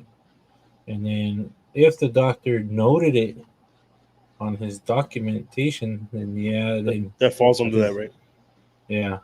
But sometimes if it's not pertaining to their visit, the doctor's not going to notice it or note it. I mean, there's people that come in all the time that,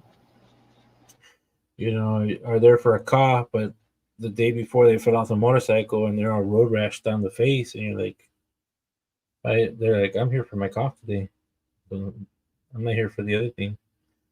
Now, some doctors will ethically say, hey, do you want me to take a look at your, what else is going on with you? I can physically see that something's wrong with you, but yeah, it's one of those things where there's a little white line in the middle, which with HIPAA, it's kind of hard. It's more like you can get fined hundreds of thousands of dollars by releasing somebody's information.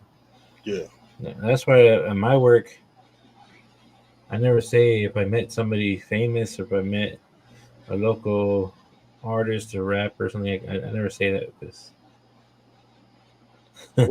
you're the famous one at that hospital, bro. You're the famous. Thank you, Myra, for your becoming a member. Mara. Thank you. I apologize if I mispronounced it. So, Blue, what you're basically saying is if there's any underground kingpins out there, to go to Blue, he won't ask questions about the gunshot wound that you have to your shoulder or any other wounds. He's there for the stub finger and the stub finger only. Got that right. Yeah, man. Like, as long as you're not coming in for the treatment of the bullet wound, well, that doesn't matter how it happened to me. Could have been, cleaning your rifle at 2 o'clock in the morning, with a bottle of whiskey, and somehow it went off and your cheek got blown out. I mean, I don't know how that would happen, but maybe you're a little too drunk and you aimed the wrong way. It's dude. Speaking of blowing your cheek out or whatnot, there was one time that that we went to that Hyman came up here to San Antonio where we're all hanging out, and he began to develop what was called what he claimed to be a hangover, or not a hangover, a headache, a migraine, and he asked me if I had any aspirin or whatever. And at the time, I had this a couple of weeks earlier, I had this massive headache. And I went to the doctor and I was looking for the strongest freaking medication that I could find. And the only thing that I found were these, like, I should have read it, but I didn't. It was like these pouches of powder that was like, I guess, what would be like an aspirin, but like crunched up. I remember that. Huh?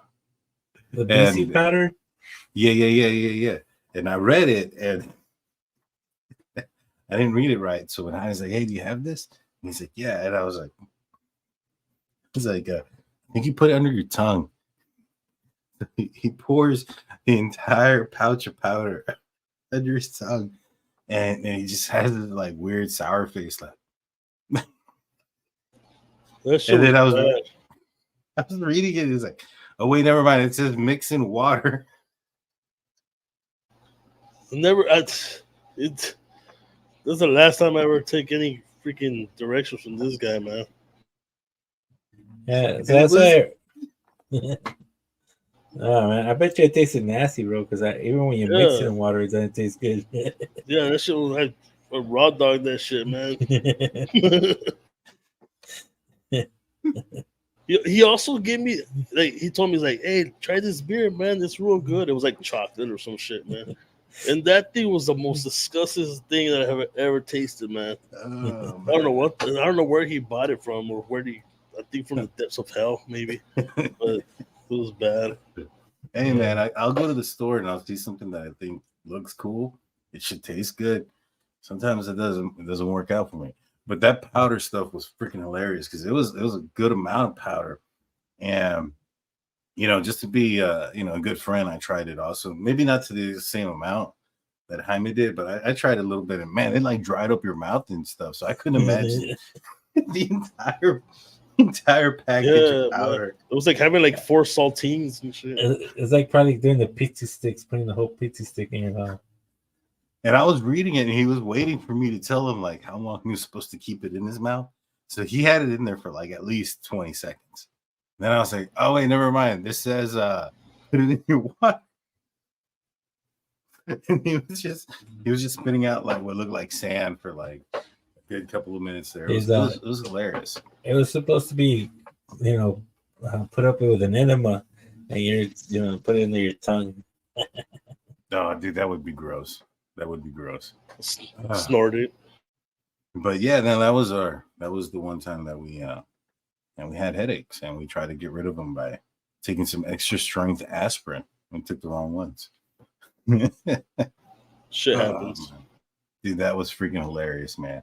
That was he had it in there for at least 20 seconds, and he wasn't spitting out. He was a champ. That's horrible. Stop speaking, please. They're gonna freaking edit this. I'm gonna edit this. You don't spit it out. He's a champ. Dude, stop. Like Jesus. Stop. That's horrible. It was a good time. Yeah. Don't I should have asked him if he knew Rex. I should have asked him if he knew Rex Heuermann. Once. Oh man, I almost cried. So yeah, that happened, and that was our medical story of the day. Big Blue wasn't there to advise us. That's what happens when the medical grown-up isn't there to supervise. The other guys who are just taking it into their own hands. You know what I'm saying? Novice. Oh man, so that's somebody put on there. Rex doesn't spit either. Yeah. I mean, I was impressed, dude.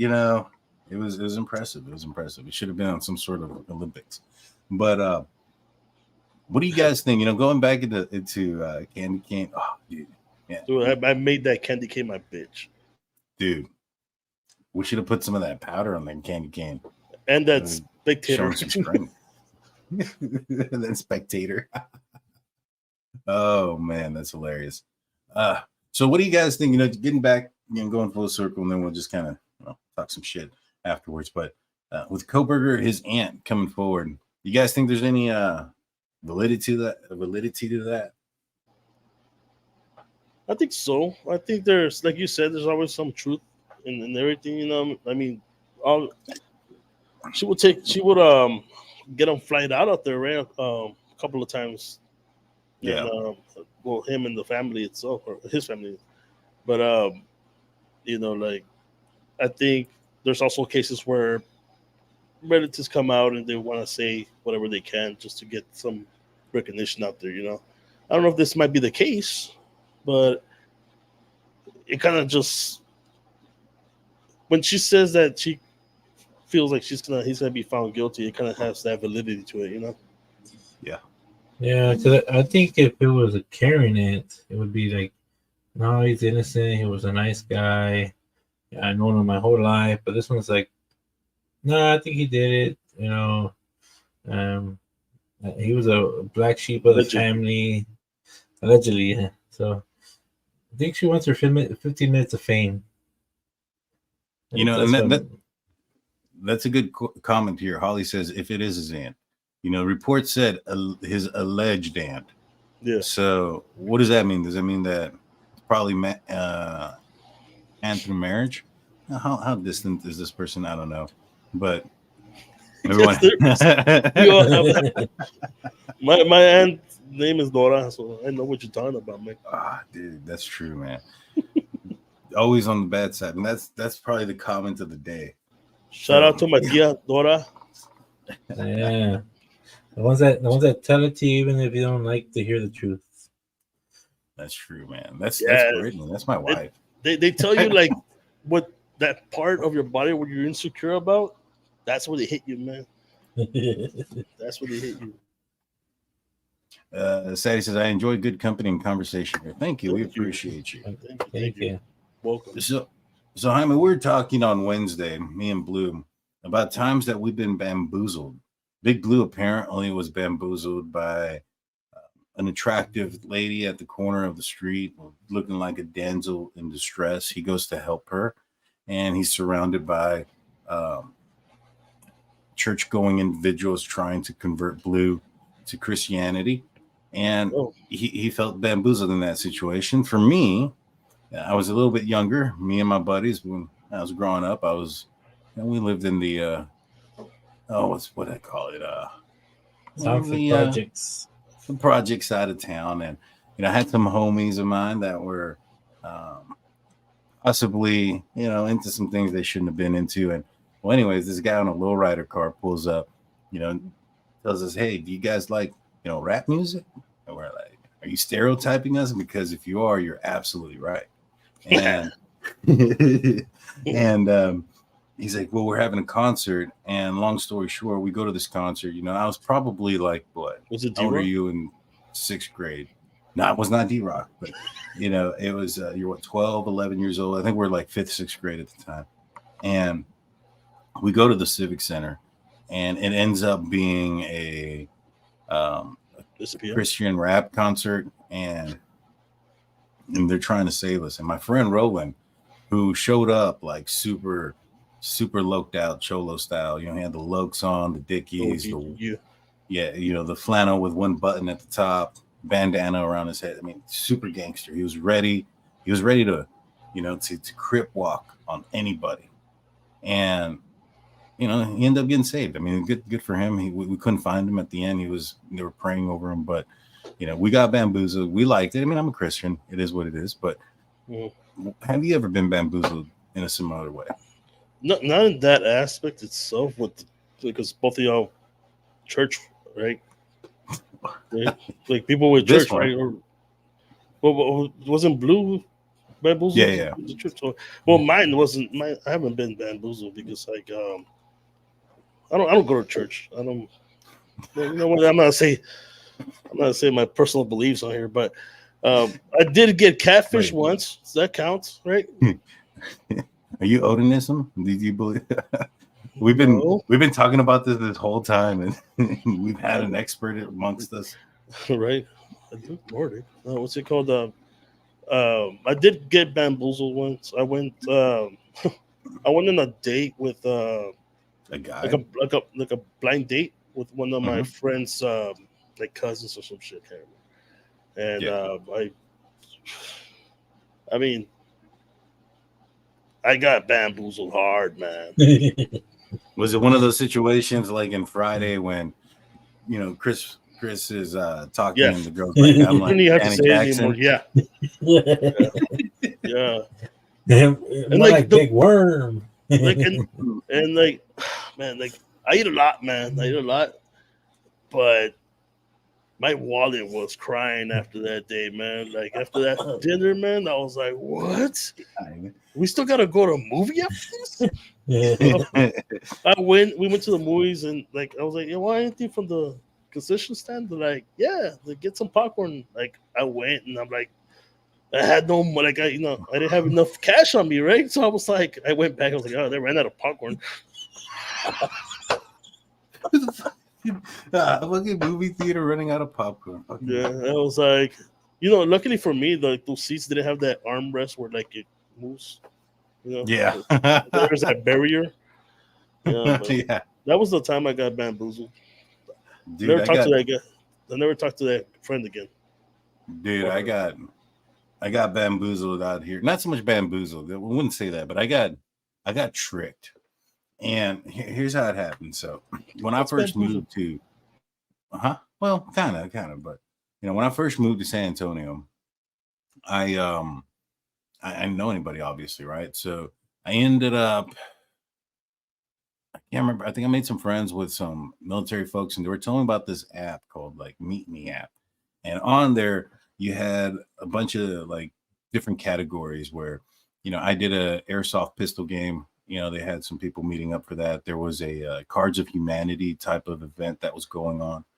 And I had signed up for the Cards Against Humanity and for games, right? I thought it was pretty awesome. And so I signed up for that. And I was supposed to do that like on a Wednesday. And that was like my second one. The first one I did was the airsoft pistol shooting thing. And I had signed up for the Cards Against Humanity, and I had signed up for some like alien UFO watch, right? Well, anyways, I get a message in my app saying, hey, I see you signed up for like games and stuff. Would you be interested in coming on Tuesday to this game, called Ohm? And I was like, never heard of it, but sounds fun. What is it about? It's like, oh, it's about, people getting to know each other, yada, yada, yada. I was like, all right, cool, whatever, I'll do it. They're like, it's going to be at the, things like the Blue Star or something like that. Big Blue, you know what I'm talking about, right? Downtown, the Star place. What is it called? Yeah, I think it's Blue Star. I was correct. It's Blue Star. Blue needs to know about it. He definitely knows about it. Well, anyways, so Blue, your mic's got something going again. I go out there, right, to the Blue Star, and it's like a group of a bunch of bars, and there's this like one dude like outside lurking out of one bar, like looking around. And so I'm fairly positive that's the bar I need to go to. So I walk up to the area and I'm like, is this the place where they're doing that Ohm game thing at? And he's like, oh, yeah. It's inside. And so I go inside. I'm walking to the bar to go get myself a drink. And the guy goes, no, it's upstairs in the attic. And I was like, wait, what? Like, why is it in the attic? Like this. Like, I'm already feeling kind of weird about this. So it's like, I already made it this far. Might as well go all the way. Might as well go up there, right? Now, I'm dressed in some cowboy jeans, my boots. I had my hat on, the whole 9 yards, right? So I ended up going upstairs into this attic, and it had like a finished attic, and there was quite a few people up there. There was probably about maybe about 15, 18, 20 people, somewhere around there. And everybody's just kind of circled around talking. There's music going on. They have some wine and stuff. So I started drinking, and I walked to the back, and they had some kind of like romance novel book, which is what it looked like to me. And, I remember this story now. and so I look at it, and I'm like, all right, whatever, right? And these two people come out, and they're both. I have my daughter's ginger, so it is what it is. They're both ginger, and I thought they were brother and sister because they looked alike, and it ended up not being the case. They were a couple, and they were like, everybody grab a seat, everybody grab a seat. So everybody got in a seat, and we're all around there. I got my drink in my hand. I'm looking around like I'm still not even sure what we're doing, right? And so they start talking, and they're like, hello, everybody. I want to thank everybody for showing up, blah, blah, blah. Today, this is and I was like, all right. And they're like, this is orgasmic meditation. And I was like, wait, what? and they're like, our goal today is to create climax by meditation. And I was like, shit, where the hell am I? Right. And I start like looking around, right? And they go, but we're going to do that. We're going to create climax by, okay. So there was like, apparently like advanced steps. I was like at the beginner course of whatever this was. And at the advanced steps, it was more than meditation. There was actual, like, I guess touching supposed to be going on between people in there. And in this part, they're like, we're gonna create climax by playing games to get to know each other. And it's like, man, this is pretty weird, right? And we're gonna start off just by saying like, hey, but he stayed. Yeah, dude, he's like, so I'm a 2-year member already. Yeah. I was in the attic, bro. I couldn't get out. And they start off saying, hey, we're gonna ask everybody, what's your name? And so they go across everybody, like, what's your name? And they're like, so and so. Like, come to me. I'm like, I'm Daniel. And I'm like, that's the first question. That's the way the game is gonna play. And they start going on, and they start asking like some pretty basic questions, but the answers are far from basic. Like, they start asking like, what are 2 goals that you want in your future? And like the first person, some lady goes, I want to, how can I say this on here so we don't get demonetized? I want to have relations with 3 people in one day twice. And I was like, what? Like, I was like, all right, I guess that's a goal. I'm not good at math, so I don't know how that works. That's like 6 people. And oh yeah, that makes sense. And so four people. Wait, 6 different people? No, 3 different people twice in the same day.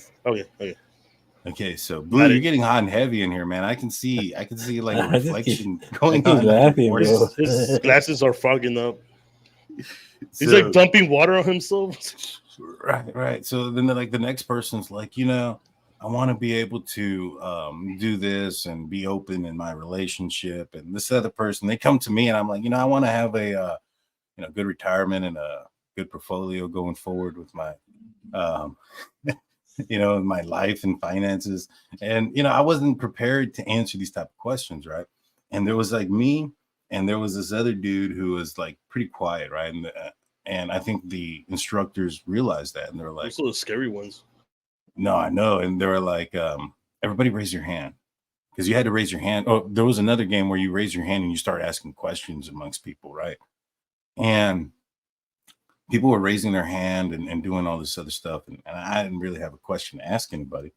And so they asked everybody to raise their hands. So we all raised our hands, and the professor. I mean, you could have asked where the freaking exit was at. I could have, but I wanted to see where it was going. Why is hand sanitizer so slimy? Lube. What's it called? You had one life. They gave you one lifeline. You didn't take it. I didn't want to seem rude, I was trying to be positive, and so they made sure that we all could raise our hands, and then they said, we want to get full participation. Well, that other quiet dude, they should not have asked for his participation. He was asking some weird shit. Like, he was like pointing out to people like, when you have sex, what does your hair smell like? and that lady would answer. She was like, kind of musky, and with a sense of pumpkin spice. Well, anyways, they were going back and forth like that, and it was weird, but it was funny because I wanted to laugh like at majority of what everybody was saying.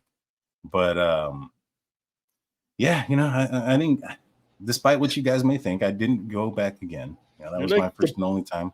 You would be the perfect target for a serial killer.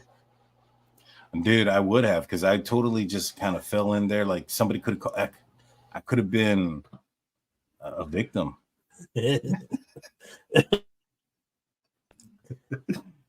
So Big Blue's all like Big Blue's all writing this down. The light. What bar was this again? he's like, oh. So, yeah, man, that was the one time that I accidentally stumbled into like a San Antonio swinger live under partying something. It was weird, man. And then like the next day I was supposed to go play Cards Against Humanity, and I was kind of like, should I go? Should I not go? Man, that's exactly how we met. You know damn well you took your own cards. Nah, man, I went and I met like 4 or 5 different people, and we ended up going to a little Woodrow's afterwards, little bar. And I told them the story. I was like, yo, man, last night I ended up going to this one place. I think one of them joined. One of the people that was there ended up joining the OM group. But I was telling everybody that story. It was crazy, man. It was not what I was expecting, I mean, had I known, I would have gone in shorts or something, you know what I mean? It wouldn't have been so formal. That's crazy. So has that ever happened to any of you guys? Am I the only one? I'll save mine for the next podcast, man, because it goes hard. No pun intended. Oh. Hey, I'll tell you what. I'll tell you something that happened to me today in the morning. So today, why did you do this? I don't know. It was a reaction. I went to do this, and then my other hand went like this. No. So what happened to you today, Blue? We're talking about Pegasus. That's an inside joke, Blue. Nobody knows about that except for people that went to high school with us. Yeah. I heard some noises there. But speaking of Pegasus, I was sorry, my daughter was knocking at the door. So there was we went for a hike today, right? And guess who was at the beginning of the hiking trail? They weren't stalking at the gas station today. Who? Church ladies. Oh, the same ones? No, not the same ones, but like. Oh man. This time they couldn't. Cool. They had nowhere to hide, so all the old ladies were up front. So I was like, "Yeah, you ain't getting me today, ladies." I just kept walking.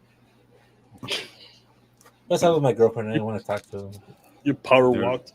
They were throwing holy water at you, Blue. They're like, that guy needs saving. And when I came back, they weren't there no more. I was like, "Yeah, they probably saw that guy can't get saved." They probably saw the podcast. They're like, "Man, that guy was talking smack last week. We don't want to talk to him. Yeah, it's no fun." Oh, man, let's see. Do they remember we are here? Yes. We've seen you guys. We were trying to bring you guys into our personal lives a little bit. It's Friday, so it's a little bit more open discussion on our adventures, and then Danny's case, sex adventures. Hey, man, I was new to town.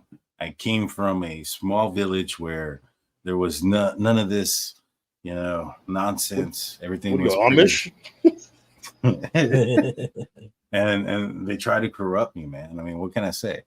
I just walked in there not knowing, fully trustworthy of these people, thinking that we're going to play an innocent game of sorry or trouble, maybe some Uno if we get lucky. But then I'll wreck all you on Uno. But then, it happens, man. I mean, I thought you guys had stories like that too. I thought it would happen to more people. Oh, I got plenty of stories, man. But in my case, I wasn't bamboozled. Like he was the bamboozler. I was there on purpose. He was the bamboozler. He's like, good stuff. He's like, I've popped out of a few places I wasn't supposed to be at. But so when I you think went that's to all the we got, man. so when you Go went to ahead, the tacos, when you went to the taco stand, like you ordered like 15 tacos or what? Me or Jaime? What Jaime? And the one that he went on a date with. Did she order like 15 tacos? I order 15 tacos. What's wrong with you, man? Especially if they're from like, that one spot, like was it Marcelino? Shit. It was coming like 12 for a dozen for $12. That shit's going on with me. Oh, yeah, man. That's an all-day event right there. You got to clear out your schedule for that shit. Dude. I always end up eating them all too, man. I mean, not by myself, obviously, but there's always like 3 or 4 that are left over. Sure about that? maybe. But I started playing a game of Twister after you left. Dude, I wouldn't be surprised. I don't think so when that meeting ended, right? Because they had some to go back to that meeting, they had like 3 games, right? Please tell me you didn't shake hands at the end of this meeting. No, man. I didn't shake anybody's hands. And I'll tell you why. So apparently, so you had that first game where they ask you questions. Then you have another game where you get to ask everybody else questions. Then you have something called the hot seat, where you sit in the middle and everybody asks you questions and you have to answer honestly. And everything is like a free for all. Like they can ask you whatever you want. Now that is volunteer baseless, and unfortunately for everybody, I didn't sit in the hot seat, but there was other people that did, and they were answering their questions way too honestly. Like a couple of these ladies had freshly came from the bedroom to this meeting, like no stop in between, straight there. And yeah, man, I was like, man, y'all are like a little way too open for all this stuff. You know what I'm saying? I mean, I came from a small town. You know what I mean? I moved around a lot too, to other small towns. So it was like my 3rd week in a big ass city. And it was an eye-opening experience, needless to say. Yeah. It was eye-opening and zipper opening. Nah, man, nah, there was none of that in there. But it was interesting to get like a different perspective. You know what I mean? From different types of people that are out there. It's something I didn't go back to, but that week I did get calls. I got a call from this one lady who had messaged me. Well, it wasn't a call. It was a message, and the person who invited me to this party wasn't even there. Right. Remember, I told you guys I got a message saying, hey, do you like parties? Do you want to come to this one? It's over here. That person wasn't even there. That person ends up messaging me after the fact saying, hey, do you it was a female. She goes, I wasn't there at the party. I didn't get a chance to see if you went or not. Did you make it? And I was like, yeah, I did. She was like, all right, cool. I want to invite you to, and this is probably something they did to everybody. She's like, I want to invite you to the more advanced camp, which costs like $3,000. This is where the money come into play, right? And so they're like, you're gonna pay $3,000. You're gonna go to this camp in Austin, and you're gonna learn about this orgasmic meditation, which will end where you would pleasure somebody else. And I was like, whoa, so wait a minute, you want me to pay $3,000 and do that to someone else? I don't know about this. This seems like a scam to me. And I hung up immediately. Right. You show up and it's me. I wouldn't be surprised. You put in those $3,000 to work. And dude, this is like $3,000 8 years ago. So I mean, right now that's probably like $15,000. It sounds like the timeshare kind of Ponzi schemes. You know what I mean? It's like right now, dude, it's like 500 buddy bucks. Yeah, I mean, it was like I said, it was one of those. I was like, man, these people, like, yeah, they get people, man. They'll get people there. I saw some of these people that fall for it. They have cruise ships, and for single people. They do the same kind of games in the cruise ships, I hear. Yeah. No, Blue, how many cruise ships have you been on? None. I've been wanting to go on a cruise. I've been one. I'm actually thinking about going on the cruise, dude. I forgot to tell you. It's gonna be next year. So it's gonna be Jamaica. Oh, nice. It's gonna be hopefully if anything works out, I'll be out there. That'll be fun. Nice. That's awesome, dude. I've always wanted to go out there, but you know what, man? Like I'm here recently. I've grown a fear of like being on a big ass boat, like a cruise.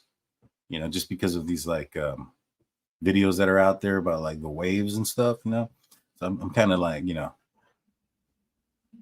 taking a step back from that. But man, more power to you going out there.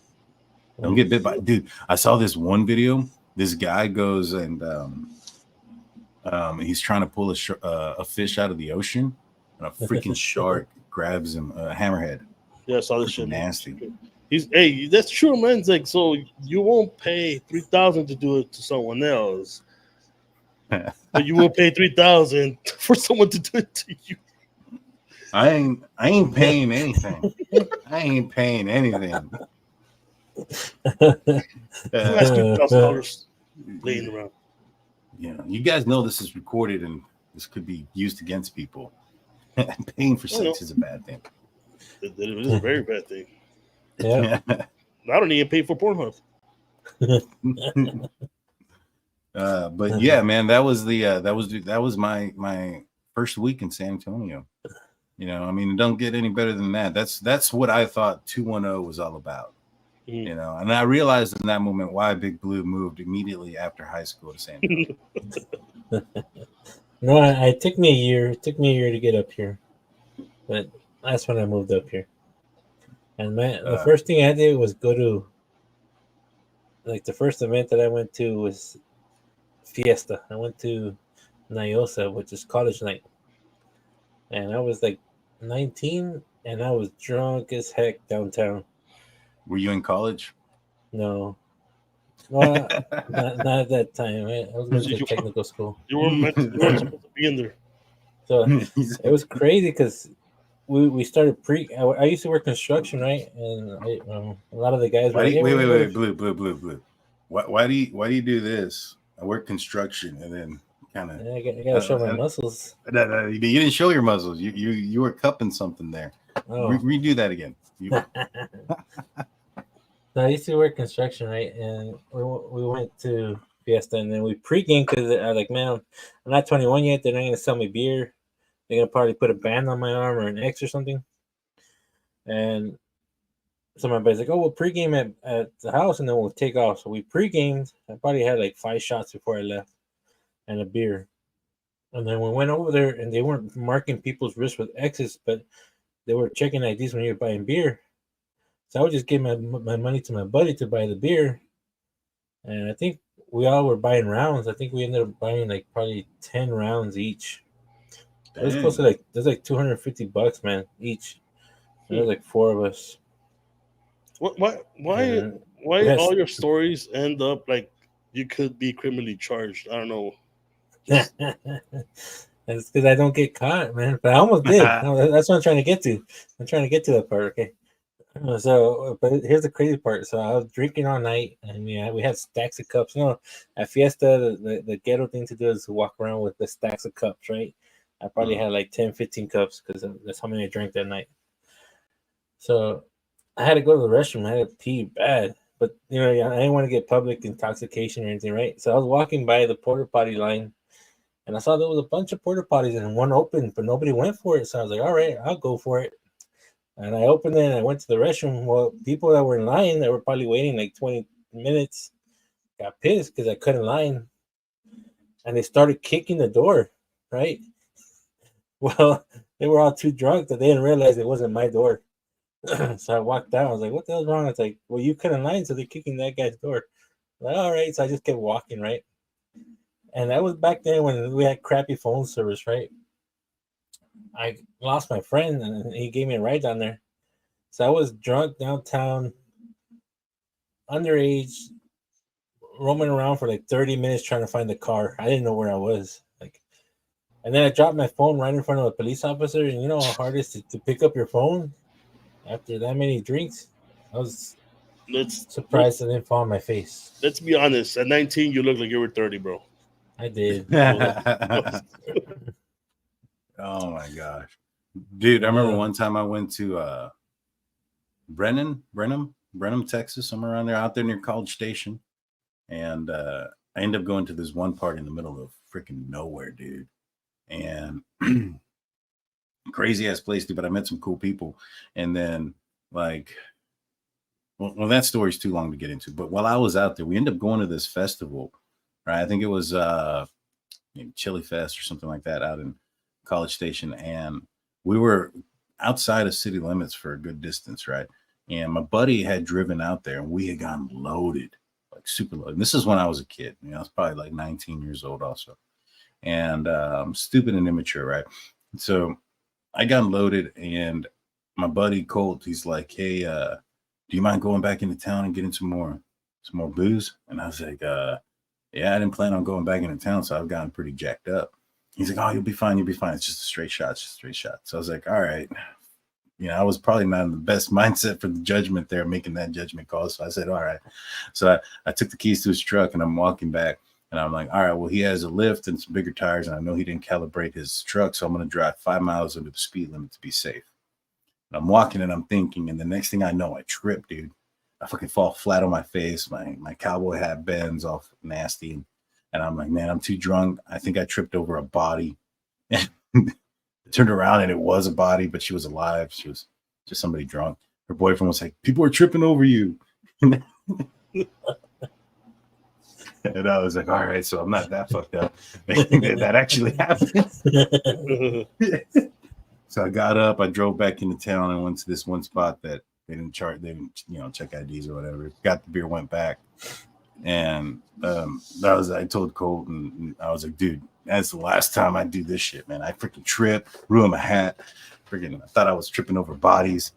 It's crazy. Good times though, man. It was you can't change that. You know what I mean? Those are your younger days, but we've gone well over our limit. Enjoyed it. You guys have anything else to say? Big Blue, I know you have so many stories. Yeah, dude, don't depress us right now. No depressing stories. But there was one last night. No, I just want to say, everybody have fun this weekend. Enjoy yourselves. Y'all take care. 100%. Hell yeah. Any final words? No, thanks. I'll just say thanks to everyone. I don't have a story. At least not a depressing one. But next time I want to do my ghost story with pictures. Oh, dude, we got to do that. What's it called? And just say thanks to everyone, and be safe out there. Yeah, 100%. Y'all be safe. Thank you guys for sticking with us and hearing our crazy ass stories. Monday, we'll have our friend Zach, the lawyer, back, and he's gonna be talking about Delphi and this whole crazy situation that's going on with the defense attorneys out there and how that's going. How that's looking. So make sure you hit that like and subscribe button. So you make sure you can see that. It's going to be a good show. Terry Blue comes in with another $4.99 super chat. Thank you so much, Terry. You're an amazing person. You're always here and always supporting us. We appreciate you. In New Orleans, you had to be 21 to get in the new club. Was 17. So I used my friend's info at the DMV. Mardi Gras, we peed behind cars. I'm dying. Dude, in Mexico. Yeah. Yes. No. That's what next time. I think the street was used more than the restroom. Yeah, the side of the building, anywhere, man. Let's save those. We'll save those stories for next time. Yeah. We have to do a Mexico story next time, man. Dude, there's so many. Till then, guys, we'll be back on Monday unless there's some sort of breaking news. We'll see y'all then. Peace out.